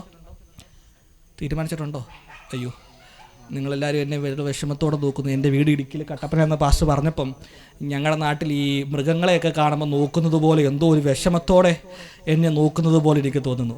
നമ്മൾ എവിടെ പോകുമെന്ന് കർത്താവിനോട് തീരുമാനം നമ്മൾ എടുത്തിട്ടുണ്ടോ? ഇന്ന് പകലിൽ ഞാൻ എവിടെ, ഇന്ന് രാത്രി ഈ ആരാധന കഴിഞ്ഞ് പോകുന്നതിന് മുമ്പ് മരണപ്പെട്ടാലും അല്ല ഈ പ്രസംഗം അവസാനിക്കുന്നതിന് മുമ്പ് എൻ്റെ ജീവിതം കർത്താവ് തിരികെ ചോദിച്ചാലും ഞാൻ എവിടെയാകുമെന്ന ഉറപ്പ് പ്രാപിച്ച ദൈവജനം ചേർന്ന് ദൈവത്തിനൊരു സ്തുതി കരേറ്റിയട്ടെ.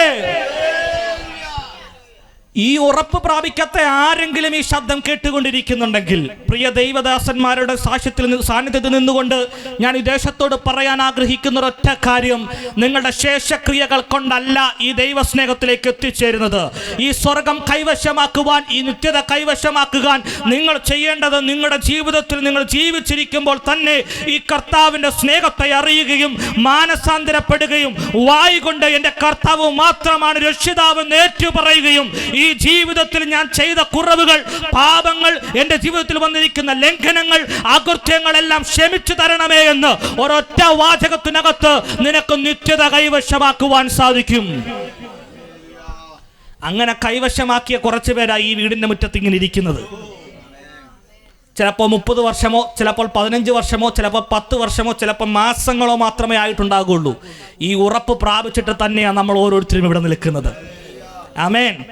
ഇവിടെ പറയുന്നു, ലംഘനത്തെക്കുറിച്ചാണ് കാണുന്നത്. ദുർനടപ്പ്, അശുദ്ധി, അതിരാഗം, ദുർമോഹം, വിഗ്രഹാരാധനയായ അത്യാഗ്രഹം, ഇങ്ങനെ ഭൂമിയിലുള്ള നിങ്ങളുടെ അവയവങ്ങളെ എന്ത് ചെയ്യണം? മരിപ്പിക്കണം. ദേശത്തോട് മാത്രമല്ല, ഇതിനകത്തിരിക്കുന്ന നമ്മളോടും കൂടെ കർത്താവ് പറയുക, ഇങ്ങനെ എന്തെങ്കിലുമൊക്കെ നമ്മുടെ ജീവിതത്തിനകത്തുണ്ടെങ്കിൽ, നമ്മുടെ ആത്മീക മേഖലകൾക്കകത്തുണ്ടായിട്ടുണ്ടെങ്കിൽ, നമ്മുടെ കർത്താവിനോട് ചേർന്ന് നിൽക്കുവാൻ അല്ല ചേർന്ന് നടക്കുവാൻ അല്ല കർത്താവിന് നമ്മുടെ ഉള്ളിൽ വസിക്കുവാൻ പറ്റാത്ത രീതിയിൽ ഏതെങ്കിലും വിധത്തിലുള്ളതായ ദുർനടപ്പോ ദുരാഗ്രഹമോ അത്യാഗ്രഹമോ ഏതെങ്കിലും ഈർഷ്യയുടെ അവസ്ഥകളോ കോപത്തിൻ്റെ അവസ്ഥകളോ ക്രോധത്തിൻ്റെ അവസ്ഥകളോ നമ്മുടെ ഉള്ളിൽ ഉണ്ടായിട്ടുണ്ടെങ്കിൽ ഇന്ന് രാത്രി യോഗം കഴിയുന്നതിന് മുമ്പ് ഒരേറ്റുപറച്ച് നടത്തിയിട്ട് വേണം പോകാൻ. ദൈവം ആഗ്രഹിച്ച പാതയിൽ വേണം നമ്മൾ നടക്കാൻ. കർത്താവ് ആഗ്രഹിച്ചത് എന്തുവാ? ദൈവത്തോടൊപ്പം നമ്മൾ വസിക്കണമെന്ന. ആ പാത വിട്ട് എങ്ങോട്ടെങ്കിലും പോയിട്ടുണ്ടെങ്കിൽ അത് ദുർനടപ്പായി മാറി. അതിൻ്റെ ഏറ്റവും വലിയ ഉദാഹരണമാണ് ഈ സാധനം. ഇതില്ലാത്ത ആരെങ്കിലും ഇതിരിപ്പുണ്ടോ? എല്ലാവരുടെ കയ്യിൽ ഈ സാധനമുണ്ട് അല്ലേ?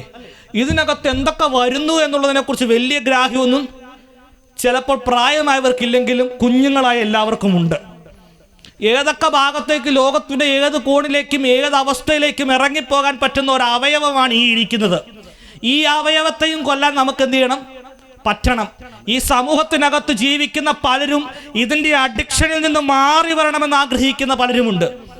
ഈ വീഡിയോ കാണുന്നതും റീല് കാണുന്നതും യൂട്യൂബിൽ കുറേ ഷോർട്സും കണ്ട് നടക്കുന്നതും ഒക്കെ ഒന്ന് മാറ്റിയെടുത്തിട്ട് എങ്ങനെയെങ്കിലും എനിക്കൊന്ന് ജോലിക്ക് പോകണം, ഇങ്ങനെ കുറെ മടി പിടിച്ച് നിൽക്കുന്ന കുറെ പേര് നമ്മുടെ സമൂഹത്തിനകത്തുണ്ട്. ഈ ദുർനടപ്പുകളെല്ലാം എന്ത് ചെയ്യണം? മാറ്റണം.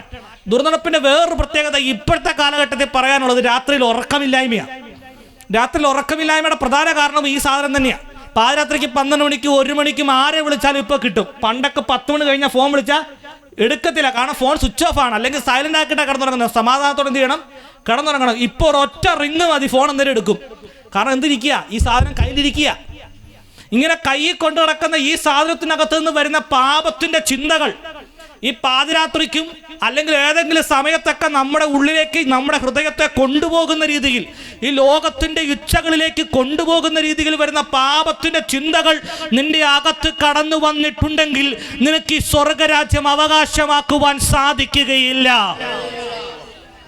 സമൂഹമേ, നിന്റെ ജീവിതത്തിനകത്ത് എന്തെങ്കിലും പാപത്തിന്റെ ചിന്തകൾ ഈ മൊബൈൽ ഫോൺ കൊണ്ടോ അല്ല, നിന്റെ ചിന്തകൾ കൊണ്ടോ നിന്റെ പ്രവൃത്തികൾ കൊണ്ടോ സംഭവിച്ചിട്ടുണ്ടെങ്കിൽ നിനക്ക് ദൈവത്തിന്റെ രാജ്യം അവകാശമാക്കുവാൻ കഴിയുകയില്ല. നമ്മുടെ ചിന്തകൾക്കകത്ത് മദ്യപാനത്തിന്റെ അവസ്ഥകൾ കൊണ്ടിട്ടുകൊണ്ട്, ആമേൻ, ദുരാഗ്രഹങ്ങളൊക്കെ കൊണ്ടിട്ടുകൊണ്ട്, മറ്റുള്ളവരെന്തെങ്കിലും ചെയ്യുമ്പോൾ അതിനെ പ്രാപിച്ചെടുക്കണമെന്ന ആഗ്രഹം കൊടുത്തുകൊണ്ട്, നമ്മുടെ തലമുറകൾ ഏതെങ്കിലും വിഷയത്തിൽ പരാജയപ്പെട്ട് കിടക്കുമ്പോൾ മറ്റുള്ളവരെ കണ്ട് പഠിക്കടാ എന്ന് പറഞ്ഞ് അവരുടെ മേൽ ഒരു ദോഷത്തിൻ്റെ അവസ്ഥകളെ കൊണ്ടിട്ട്, ദേശത്തിൻ്റെ അവസ്ഥകളെ കൊണ്ടിട്ട് അവരുടെ മനോഭാവത്തെ കൂടി തള്ളിക്കളയുന്ന രീതിയിൽ നമ്മുടെ തലമുറകളെ മാറ്റിയെടുക്കുന്നു എങ്കിൽ, സമൂഹമേ, ഞാൻ പറയുന്നു, അവരെയും പാപത്തിൻ്റെ അവസ്ഥയിലേക്ക് കൊണ്ടിടാതെ അവരെയെങ്കിലും ദൈവത്തിന്റെ സ്നേഹത്തിലേക്കൊന്ന് തിരികെ കൊണ്ടുവരുവാൻ നിങ്ങൾ ഓരോരുത്തരും തയ്യാറാകേണ്ടിയിരിക്കുന്നു. നമ്മുടെ കുടുംബങ്ങൾക്കകത്തും അത് ആവശ്യമാണ്. നമ്മൾ മറ്റുള്ള പിള്ളേരെ കണ്ട് പഠിപ്പിക്കാനൊന്നും പറയേണ്ട ആവശ്യമൊന്നുമില്ല. അവരെ കണ്ട് പഠിക്കേണ്ടത് നമ്മളെ കണ്ട് തന്നെ അവർ പഠിക്കേണ്ടത്. നമ്മുടെ പ്രാർത്ഥനാ ജീവിതം കണ്ടാണ് ആര് പഠിക്കേണ്ടത്?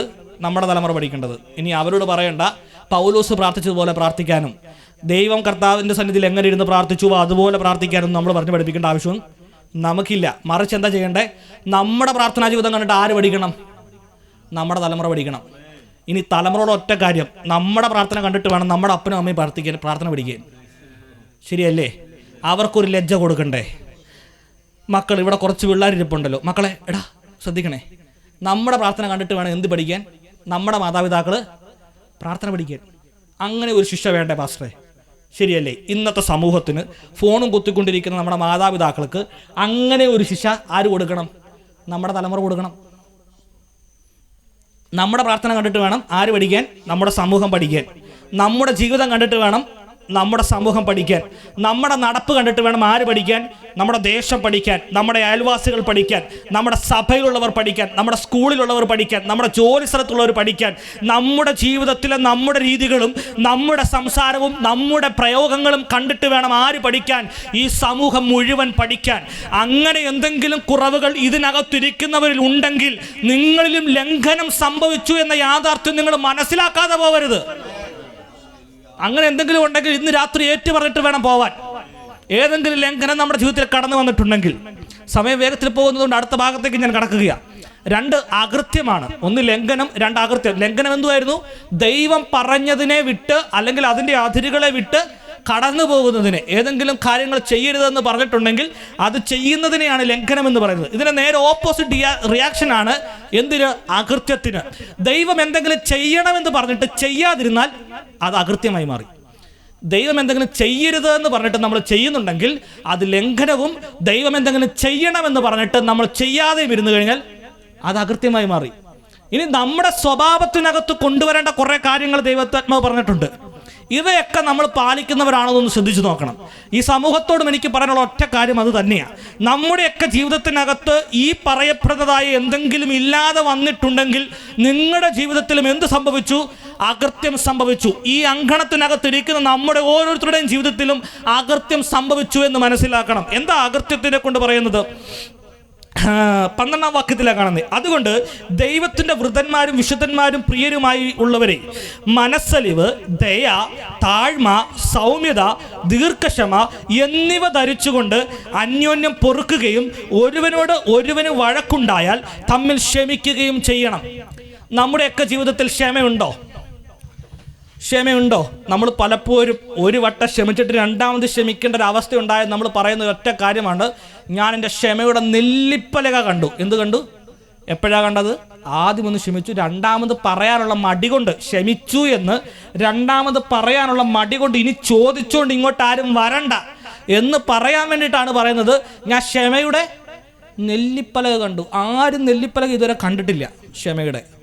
കാരണം കർത്താവ് പറഞ്ഞതുപോലെ 7 അല്ല 70 വട്ടം ക്ഷമിക്കണം എന്നാണ് പറഞ്ഞത്. അത്രയും ക്ഷമിച്ച് ഒരു മനുഷ്യനും ഇന്ന് ഈ ഭൂലോകത്തിൽ ജീവിച്ചിരിപ്പുണ്ടെന്ന് ഞാൻ വിശ്വസിക്കുന്നില്ല. അങ്ങനെയെങ്കിൽ നമ്മുടെ ക്ഷമ എവിടെ കിടക്കുക?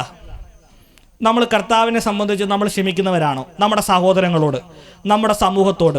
ഇപ്പോൾ ദേവദാസൻ പറയുവാനിടയായിത്തീർന്ന ആത്മഹത്യയുടെ അവസ്ഥകൾ, നമ്മുടെ കുടുംബങ്ങൾക്കകത്ത് വന്നിരിക്കുന്ന പ്രശ്നങ്ങൾ കാരണം നമ്മൾ അങ്ങോട്ടും ഇങ്ങോട്ടും അടിയുണ്ടാക്കുകയും സഹോദരങ്ങൾ അങ്ങോട്ടും ഇങ്ങോട്ടും തല്ലുകൂടുകയും അങ്ങോട്ടും ഇങ്ങോട്ടും കുത്തിപ്പരിക്കേൽപ്പിക്കുകയും അങ്ങോട്ടും ഇങ്ങോട്ടും അടിയുണ്ടാക്കുകയും ഭവനത്തിൻ്റെ കാഴ്ചകളും മറ്റ് പ്രശ്നങ്ങളും എല്ലാം എടുത്ത് തല്ലി പൊളിച്ചുകൊണ്ട് ഭവനത്തിലെ സമാധാന അന്തരീക്ഷത്തെ നശിപ്പിച്ച് കളഞ്ഞുകൊണ്ട് ഒരു താഴ്മയ്ക്കും മനസ്സലിവില്ല, ഒരു താഴ്മ വരിക്കാൻ കഴിവില്ലാതെ, മറ്റുള്ളവർക്ക് മറ്റുള്ളവരോട് ക്ഷമിക്കാൻ പറ്റാത്ത രീതിയിൽ നമ്മുടെ കുടുംബത്തിനകത്തും ഈ ശബ്ദം കേൾക്കുന്ന ഏതെങ്കിലും കുടുംബത്തിനകത്തും ഉണ്ടെങ്കിൽ നിങ്ങളുടെ ജീവിതത്തിലും അകൃത്യം സംഭവിച്ചിരിക്കുന്നു എന്ന യാഥാർത്ഥ്യം നിങ്ങൾ മനസ്സിലാക്കണം. നമ്മുടെ ജീവിതത്തിനകത്തും അകൃത്യം കൂടിയിട്ടുണ്ടെന്നേ. പലപ്പോഴും പലതിനോടും നമുക്ക് ക്ഷമിക്കാൻ എന്ത് ചെയ്യുന്നില്ല? പറ്റുന്നില്ല. പലപ്പോഴും പലതും നമ്മളോട് പറയുമ്പോൾ അവരോട് മനസ്സലിവോടെ സംസാരിക്കാൻ നമുക്ക് പറ്റുന്നില്ല. ആരെങ്കിലും എന്തെങ്കിലും ഒരു ആവശ്യവുമായി നമ്മുടെ മുമ്പിലേക്ക് വരുമ്പോൾ അവരോട് ദയയോടെ ഒന്ന് സംസാരിക്കാൻ, ദയയോടെ അവരോടൊന്ന് കാര്യങ്ങൾ ചോദിച്ച് മനസ്സിലാക്കാൻ ആർക്ക് പറ്റുന്നില്ല? നമുക്ക് ഓരോരുത്തർക്കും പറ്റുന്നില്ല എന്നുള്ളതാണ് യാഥാർത്ഥ്യം. ഇന്ന് ഈ നമ്മുടെ ജീവിതത്തിനകത്ത് എന്തെങ്കിലും രീതിയിൽ ഇങ്ങനെ അകൃത്യങ്ങൾ വന്നിട്ടുണ്ടെങ്കിൽ, മനസ്സലിവ് കൊടുക്കാൻ പറ്റാത്ത രീതിയിൽ, ദയ കൊടുക്കാൻ പറ്റാത്ത രീതിയിൽ, ക്ഷമ നടത്താൻ പറ്റാത്ത രീതിയിൽ, മറ്റുള്ളവരോട് ക്ഷമിക്കാൻ പറ്റാത്ത രീതിയിൽ, മറ്റുള്ളവരെ നമുക്കൊന്ന് കൂടത്തിലൊന്ന് കൊണ്ടുപോയി നടത്താൻ പറ്റാത്ത രീതിയിൽ ഏതെങ്കിലും വിധത്തിലുള്ളതായ അവസ്ഥകൾ നമ്മുടെ ജീവിതത്തിൽ വന്നിട്ടുണ്ടെങ്കിൽ നമ്മുടെ ജീവിതത്തിലും അകൃത്യം സംഭവിച്ചിരിക്കുന്നു. ഈ സമൂഹത്തോട് ഞാൻ പറയാൻ ആഗ്രഹിക്കുന്ന ഒറ്റ കാര്യം, നമ്മുടെ കുടുംബത്തിനകത്ത് ഏതെങ്കിലും വിധത്തിൽ ഏതെങ്കിലും കാര്യങ്ങൾക്ക് അങ്ങോട്ടും ഇങ്ങോട്ടും സംസാരിച്ച് തീർക്കേണ്ട പല കാര്യങ്ങൾക്കും വഴക്കുകൾ ഉണ്ടാക്കി ആ സമാധാനത്തിന്റെ അന്തരീക്ഷത്തെ കളഞ്ഞുകൊണ്ട് ക്ഷമ പറയാൻ പറ്റാതെ അകൃത്യത്തിന്റെ അവസ്ഥയിലേക്ക് നിങ്ങൾ കൂപ്പുകുത്തി പോയിട്ടുണ്ടെങ്കിൽ ആ അകൃത്യത്തെയും ക്ഷമിച്ചു തരുന്ന ഒരു കർത്താവിനെ ഞാൻ പരിചയപ്പെടുത്താം. അത് ഞങ്ങൾ ശുശ്രൂഷിക്കുന്ന, ഞങ്ങൾ പ്രസംഗിക്കുന്ന ക്രിസ്തു മാത്രമാകുന്നു. നമ്മുടെ ജീവിതത്തിൽ എന്തെങ്കിലും അകൃത്യങ്ങൾ സംഭവിച്ചിട്ടുണ്ടോ? നമ്മുടെ ജീവിതത്തിൽ എന്തെങ്കിലും ലംഘനങ്ങൾ സംഭവിച്ചിട്ടുണ്ടോ?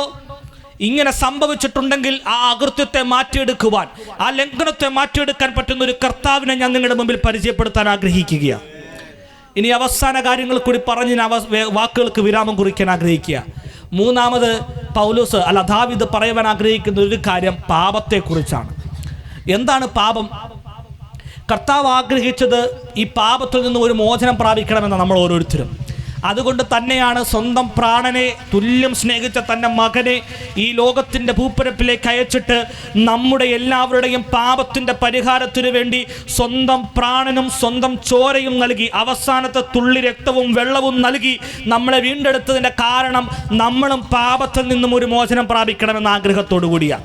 ഇനി ഈ പാപം എന്താണ് ഈ പാപമെന്ന് പറഞ്ഞാൽ പാപത്തിൻ്റെ ഒറ്റ വാചകമേ ഉള്ളൂ, ലക്ഷ്യം തെറ്റിയുള്ള യാത്രയാണെങ്കിൽ അത് പാപമായി മാറുകയാണ്. എവിടെയെങ്കിലും നമ്മുടെ ജീവിതത്തിൽ ഏതെങ്കിലും വിധത്തിൽ നമ്മുടെ യാത്രയ്ക്ക് ലക്ഷ്യം മാറി എങ്ങോട്ടെങ്കിലും യാത്ര ചെയ്തിട്ടുണ്ടെങ്കിൽ അത് പാപമാണ് എന്ന് മനസ്സിലാക്കാൻ നമ്മൾ ഓരോരുത്തരും തയ്യാറാകണം. പ്രത്യേകിച്ച് സിമ്പിളായിട്ട് പറയുകയാണെങ്കിൽ, ഈ തമ്പാനൂർ സ്റ്റാൻഡിൽ പോയിട്ട് എനിക്ക് പോകേണ്ടത് കൊട്ടാരക്കരയ്ക്കാണ്. പക്ഷേ ഞാൻ അറിയാതെ പാറശാല ഭാഗത്തേക്ക് പോകുന്ന വണ്ടി കയറി. എന്നിട്ട് ഞാൻ യാത്ര തുറന്നു. കുറച്ച് ദൂരം യാത്ര ചെയ്തപ്പോൾ എനിക്ക് മനസ്സിലായി ഞാൻ പോകേണ്ട ഡയറക്ഷനിലല്ല ഈ വാഹനം പോയിക്കൊണ്ടിരിക്കുന്നത്. എന്നാൽ ഞാൻ തീരുമാനിക്കുമോ എന്നാൽ ഏതായാലും പാറശാല വരെ പോകുമല്ലോ, ഞാൻ എന്നാൽ പാറശാലയ്ക്ക് പോയേക്കാം എന്നാരെങ്കിലും തീരുമാനിക്കുമോ? ഇല്ല. നമ്മൾ അന്നേരം കണ്ടക്ടറോട് പറയും, സാർ എനിക്ക് വണ്ടി മാറിപ്പോയി, എനിക്കിവിടെ ഇറങ്ങണം, അല്ലെങ്കിൽ അടുത്ത സ്റ്റോപ്പിൽ എന്നെ ഇറക്കി വിടണം. അന്നേരം നമ്മൾ എന്ത് ചെയ്യും? അടുത്ത സ്റ്റോപ്പിൽ നിന്ന് അടുത്ത ബസ്സിൽ കയറി നമ്മൾ തമ്പാനൂർ വന്ന് കൊട്ടാരക്കരയ്ക്കുള്ള വണ്ടി തപ്പിപ്പിടിച്ച് എങ്ങോട്ട് പോകും? കൊട്ടാരക്കരയ്ക്ക് പോകും. ഇനി ഒരു കാര്യം, ഈ പാറശാലക്കുള്ള വണ്ടിക്ക് പോകേണ്ടതിന് പകരം, കൊട്ടാരക്കരയ്ക്ക് പോകേണ്ട വണ്ടിക്ക് പകരം പാറശാല വണ്ടിക്ക് കയറിയിട്ട് എന്നാ ഇവിടം വരെ എത്തിയില്ലേ, ഇനി എന്നാ പാറശാലയ്ക്ക് പോകാമെന്ന് വിചാരിക്കുന്നുണ്ടെങ്കിൽ നിന്റെ ജീവിതത്തിൽ പാപം കയറിയെന്ന അർത്ഥം. തെളിയിക്കാം. കർത്താവിൻ്റെ സ്നേഹവും കർത്താവിൻ്റെ ഹിതവും ഒറ്റ കാര്യം മാത്രമേ ഉള്ളൂ. ദൈവത്തോടൊപ്പം നിത്യതയിൽ ചെലവഴിക്കാൻ നമ്മൾ ഓരോരുത്തരും ഉണ്ടാകണം. അല്ല, ഈ സമൂഹത്തിലെ എല്ലാ ജനതയും കർത്താവിനോടൊപ്പം ആ മണിയറയിൽ ഉണ്ടാകണമെന്നാണ് കർത്താവ് ആഗ്രഹിക്കുന്നത്. അവനോടൊപ്പം നിത്യത ചെലവഴിക്കണമെന്നാണ് കർത്താവ് ആഗ്രഹിക്കുന്നത്. അല്ലാതെ നമ്മളെ ആരെയും കർത്താവ് നരകത്തിൽ കൊണ്ടിടുവാൻ ആഗ്രഹിക്കുന്നില്ല.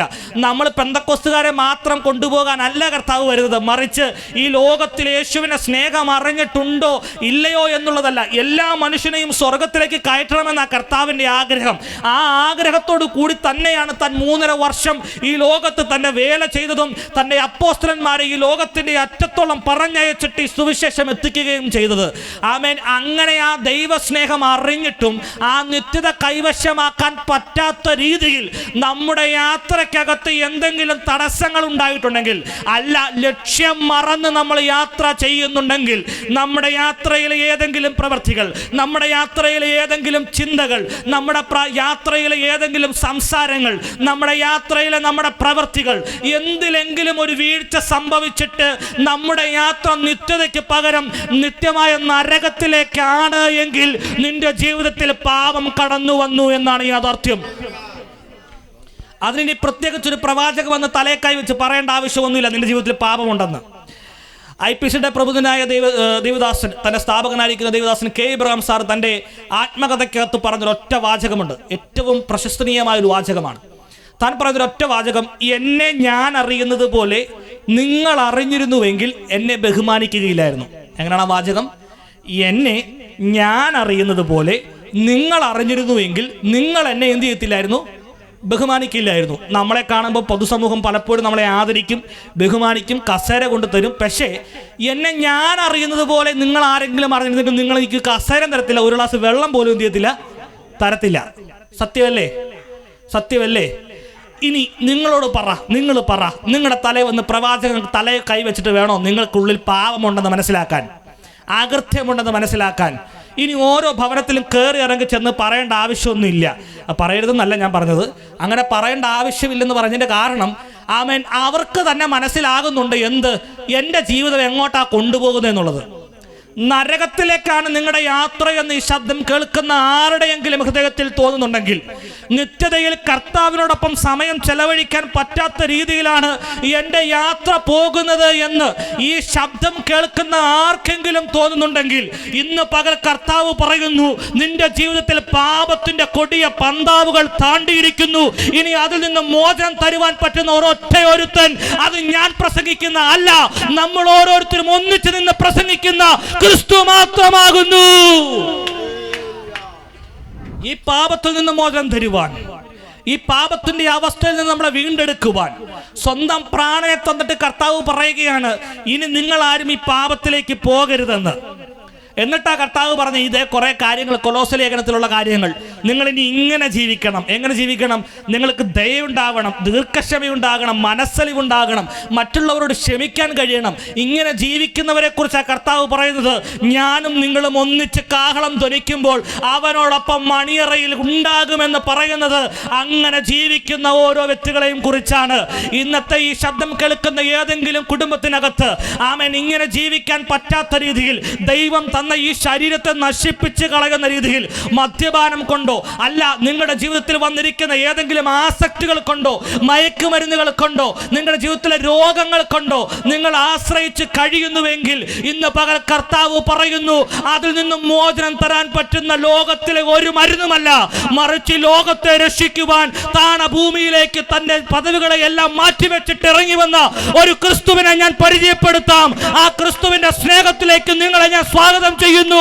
എന്നിട്ട് പറയുന്നു, അവൻ നിങ്ങളെ ഒന്നിച്ച് കൊണ്ടുപോയി സ്വർഗത്തിൽ നിത്യത ചെലവഴിക്കുവാൻ, അവനോട് ഒന്നിച്ച് അവനെ ആരാധിക്കുവാൻ. എത്ര കാലമെന്നല്ല, എത്ര നാളുകളെന്നല്ല, ആ മടുത്തു പോകാത്ത അത്രയും കാലം ദൈവത്തെ പാടി ആരാധിക്കാൻ ഒരു പദവി ഞാൻ ഈ സമൂഹത്തിന് പരിചയപ്പെടുത്തുന്നു. ഏതെങ്കിലും പാപത്തിന്റെ അവസ്ഥകൾ നമ്മൾ ഉണ്ടായിട്ടുണ്ടെങ്കിൽ, ഏതെങ്കിലും കോട്ടങ്ങൾ നമുക്കുണ്ടായിട്ടുണ്ടെങ്കിൽ, ഏതെങ്കിലും അകൃത്യങ്ങൾ നിങ്ങളുടെ ജീവിതത്തിൽ ഉണ്ടായിട്ടുണ്ടെങ്കിൽ, ഇതെല്ലാം പറഞ്ഞത്, ഈ പാപവും അകൃത്യവും എല്ലാം സംഭവിച്ചത് ദാവീദിന് മുമ്പിലാണ്. ദാവീദാണ് ആ പെട്ടകത്തെ ജനത്തിൻ്റെ മുമ്പിലേക്ക് തിരികെ കൊണ്ടുവന്നത്. അവന് പറയാൻ പദവികളുണ്ട്. അവൻ ആ ദേശത്തിൻ്റെ രാജാവാണ്.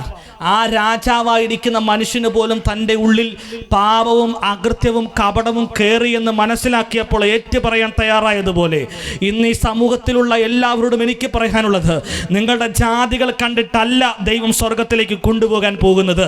നിങ്ങളുടെ നിറം കണ്ടിട്ടല്ല ദൈവം സ്വർഗത്തിലേക്ക് നിങ്ങളെ ക്ഷണിക്കുന്നത്. നിങ്ങളുടെ വിദ്യാഭ്യാസം കണ്ടിട്ടല്ല ദൈവം നിങ്ങളെ സ്വർഗത്തിലേക്ക് ക്ഷണിക്കുന്നത്. നിങ്ങളുടെ കഴിവുകൾ കണ്ടിട്ടല്ല ദൈവം നിങ്ങളെ സ്വർഗത്തിലേക്ക് ക്ഷണിക്കുന്നത്.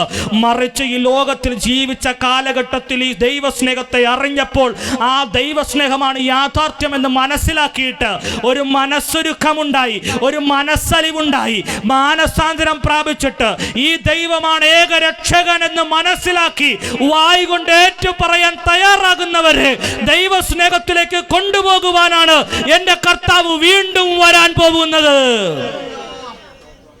കഴിഞ്ഞ നാളുകളിൽ നമ്മുടെ പിതാക്കന്മാരൊക്കെ പ്രസംഗിച്ചപ്പോൾ പറഞ്ഞ പല കാര്യങ്ങളും ഇന്ന് സമൂഹം നമ്മളെ നോക്കി ചോദിക്കുന്നുണ്ട്. എത്രയോ കാലഘട്ടങ്ങളായി നിങ്ങൾ പറയുന്നു നിങ്ങളുടെ കർത്താവ് വരുമെന്ന്. ഞാൻ പറയട്ടെ, നമ്മുടെ തലമുറയിൽ തന്നെ നമ്മുടെ കർത്താവ് വരും. ഇനി നമ്മുടെ തലമുറയുടെ കല്യാണം കഴിഞ്ഞ് അവരുടെ സന്തോഷവും കണ്ട് അവരുടെ കുട്ടികളെയും കണ്ട് ആ പേരക്കുട്ടികളെയും സന്തോഷിപ്പിച്ചുകൊണ്ടിരിക്കാമെന്ന് ഇവിടെ ഇരിക്കുന്ന ആരും വ്യാമോഹപ്പെടേണ്ടെന്ന്. നമ്മുടെ കർത്താവ് വരാൻ ആസന്നമായിരിക്കുന്നു. നമ്മുടെ കർത്താവ് വരും, നമ്മുടെ കർത്താവ് വരും, നമ്മുടെ കർത്താവ് വരും. ആ കർത്താവ് വരുമ്പോൾ അവനോടൊപ്പം പോകാൻ പറ്റാത്ത രീതിയിൽ ആരെങ്കിലും ഈ സമൂഹത്തിൽ ഈ ശബ്ദം കേട്ടുകൊണ്ടിരിക്കുന്നുവെങ്കിൽ ഇന്ന് പകലിൽ, ഇന്ന് രാത്രിയിൽ നിങ്ങളുടെ റൂമുകൾക്കകത്തിരുന്നു കൊണ്ട്, നിങ്ങളുടെ സിറ്റ് ഔട്ടിലിരുന്നു കൊണ്ട്, നിങ്ങളുടെ കടമുറികൾക്കകത്തിരുന്നു കൊണ്ട്, നിങ്ങളുടെ ബെഡ്റൂമിനകത്തിരുന്നു കൊണ്ട് ഒരൊറ്റ തീരുമാനം, ആരും ഇങ്ങോട്ട് വരണമെന്നേ, ആരും ഓടിപ്പിടിച്ച് സഭയിൽ കയറണമെന്നേ, നിങ്ങളുടെ ഒറ്റ തീരുമാനം വായു കൊണ്ട് ഏറ്റു പറഞ്ഞാൽ മതി. എന്താണ്? എൻ്റെ അകൃത്യത്തിനെയും എൻ്റെ ലംഘനത്തെയും എൻ്റെ പാപത്തെയും എൻ്റെ കപട സ്വഭാവത്തെയും എൻ്റെ മനസ്സിൻ്റെ നിരൂപണങ്ങളെയും അറിയുന്ന കർത്താവേ, ഞാൻ അങ്ങയുടെ മുമ്പിൽ എൻ്റെ പാപത്തെ ഒന്ന് ഏറ്റുപറയുന്നു, എൻ്റെ ലംഘനത്തെ ഒന്ന് ഏറ്റുപറയുന്നു, ഞാൻ അങ്ങയെ എൻ്റെ രക്ഷിതാവായി സ്വീകരിക്കുന്നു എന്ന് പറയാൻ തയ്യാറാകുന്നവരോട് ഞാൻ പറയാം, നിങ്ങൾക്കും നമ്മളോടൊപ്പം നിത്യതയിൽ നമ്മുടെ കർത്താവിനെ പാടി ആരാധിക്കാൻ ഒരു സുവർണാവസരം ഞാൻ പറയാം. നിങ്ങളാരും നിത്യനരകത്തിലേക്ക് പോകണമെന്നല്ല ഞങ്ങൾ ആഗ്രഹിക്കുന്നത്. അങ്ങനെ നിത്യനരകത്തിലേക്ക് നിങ്ങളെ വിടാൻ താല്പര്യമില്ലാത്തത് കൊണ്ടാണ് ഈ ഭവനാങ്കണത്തിൽ ഈ ശബ്ദമൊക്കെ കൊണ്ടുവച്ചിട്ട് ഇങ്ങനെ ദൂരെയുള്ള കുറേ പേരെയൊക്കെ കൊണ്ടുവന്ന് നിർത്തിയിട്ട് ഈ പ്രസംഗം പ്രസംഗിപ്പിക്കുന്നത്. നിങ്ങളെ ആരും നരകത്തിൽ വിടാനായിട്ടല്ല, നിങ്ങളോട് ആരോടും എന്തിനും ദേഷ്യമുണ്ടായിട്ടല്ല, മറിച്ച് ഞങ്ങൾ അനുഭവിക്കുന്ന ഈ ആത്മീക സന്തോഷത്തിലേക്ക് എത്ര വലിയ കടഭാരമുണ്ടെങ്കിലും, എത്ര വലിയ രോഗമുണ്ടെങ്കിലും, എത്ര വലിയമായ പ്രയാസങ്ങളുണ്ടെങ്കിലും, എത്ര വലിയ കഷ്ടതയുണ്ടെങ്കിലും ഒരാത്മീക സന്തോഷം അനുഭവിക്കുന്നവരായി ഇതിനകത്തിരിക്കുന്നത്. ആ ആത്മീക സന്തോഷത്തിലേക്കാണ് ഞാനും ഈ സമൂഹത്തെ സ്വാഗതം ചെയ്യുന്നത്. ഞാൻ എൻ്റെ വാക്കുകൾക്ക് വിരാമം കുറിക്കാൻ പോവുകയാണ്. പൗലോസ് താൻ പറഞ്ഞു വെച്ചത് ദാവീദ് പറഞ്ഞ ഒരു വർണ്ണന എടുത്തു പറഞ്ഞുകൊണ്ടാണ്. എന്താണ് പറയാൻ ആഗ്രഹിച്ചത്? പാപത്തിൻ്റെ അവസ്ഥകൾ എന്തെങ്കിലും നിങ്ങളുടെ ജീവിതത്തിലുണ്ടെങ്കിൽ, എത്ര വലിയ കുലമാണെങ്കിലും, എത്ര വലിയ മഹിമ പറയാനുള്ള ജാതിയാണെങ്കിലും, അതിനകത്തു നിന്ന് നിങ്ങളെ പുറത്തു കൊണ്ടുവന്നിട്ട് ഈ പാപത്തെയും അകൃത്യത്തെയും ലംഘനത്തെയും എൻ്റെ കർത്താവിന് മുമ്പിൽ ഒന്ന് ഏറ്റു പറയാൻ തയ്യാറായി കഴിഞ്ഞാൽ ദൈവം പറയുന്നു, നിങ്ങൾക്ക് വേണ്ടി ഒരു സമാധാനത്തിൻ്റെ സന്ദേശം നിങ്ങളുടെ ഹൃദയങ്ങളിൽ ഞാൻ പകർന്നു തന്നിട്ടുണ്ട്. വരുന്ന ദിവസങ്ങളിൽ യേശുവിൻ്റെ ജനനത്തെക്കുറിച്ച് ആഘോഷിക്കുന്ന നാളുകളാണല്ലോ. ഇന്ന് പകലിൽ ഞാൻ പറയട്ടെ, എല്ലാ വർഷം തോറും ആഘോഷിക്കാൻ പറ്റുന്നതാണ് ഈ ആഘോഷമെങ്കിലും എല്ലാ നാളും ഒരു പുതുക്കം പ്രാപിക്കുന്ന ക്രിസ്തുവിനെ നിർവൃതിയിൽ നമ്മുടെ ഹൃദയത്തിനകത്ത് വഹിച്ചുകൊണ്ടാണ് നമ്മൾ ഓരോരുത്തരും യാത്ര ചെയ്യുന്നത്. ഈ നാളുകളിൽ ആ പുതുക്കം പ്രാപിച്ച ക്രിസ്തുവിനെ ഈ നാട്ടിലുള്ള ഓരോ ജനത്തോടും ഞാൻ പറഞ്ഞുകൊണ്ട്, പരിചയപ്പെടുത്തിക്കൊണ്ട് ഞാൻ എൻ്റെ വാക്കുകൾക്ക് വിരാമം കുറിക്കുന്നു. എനിക്ക് സമയത്തെ അനുവദിച്ചു തന്ന ദൈവദാസന്മാരോടും എൻ്റെ ശബ്ദം കേട്ടുകൊണ്ടിരുന്ന നിങ്ങളെല്ലാവരോടുമുള്ള നന്ദിയെ അറിയിക്കുന്നു. ദൈവം നമ്മെ ധാരാളമായി അനുഗ്രഹിക്കുമാറാകട്ടെ.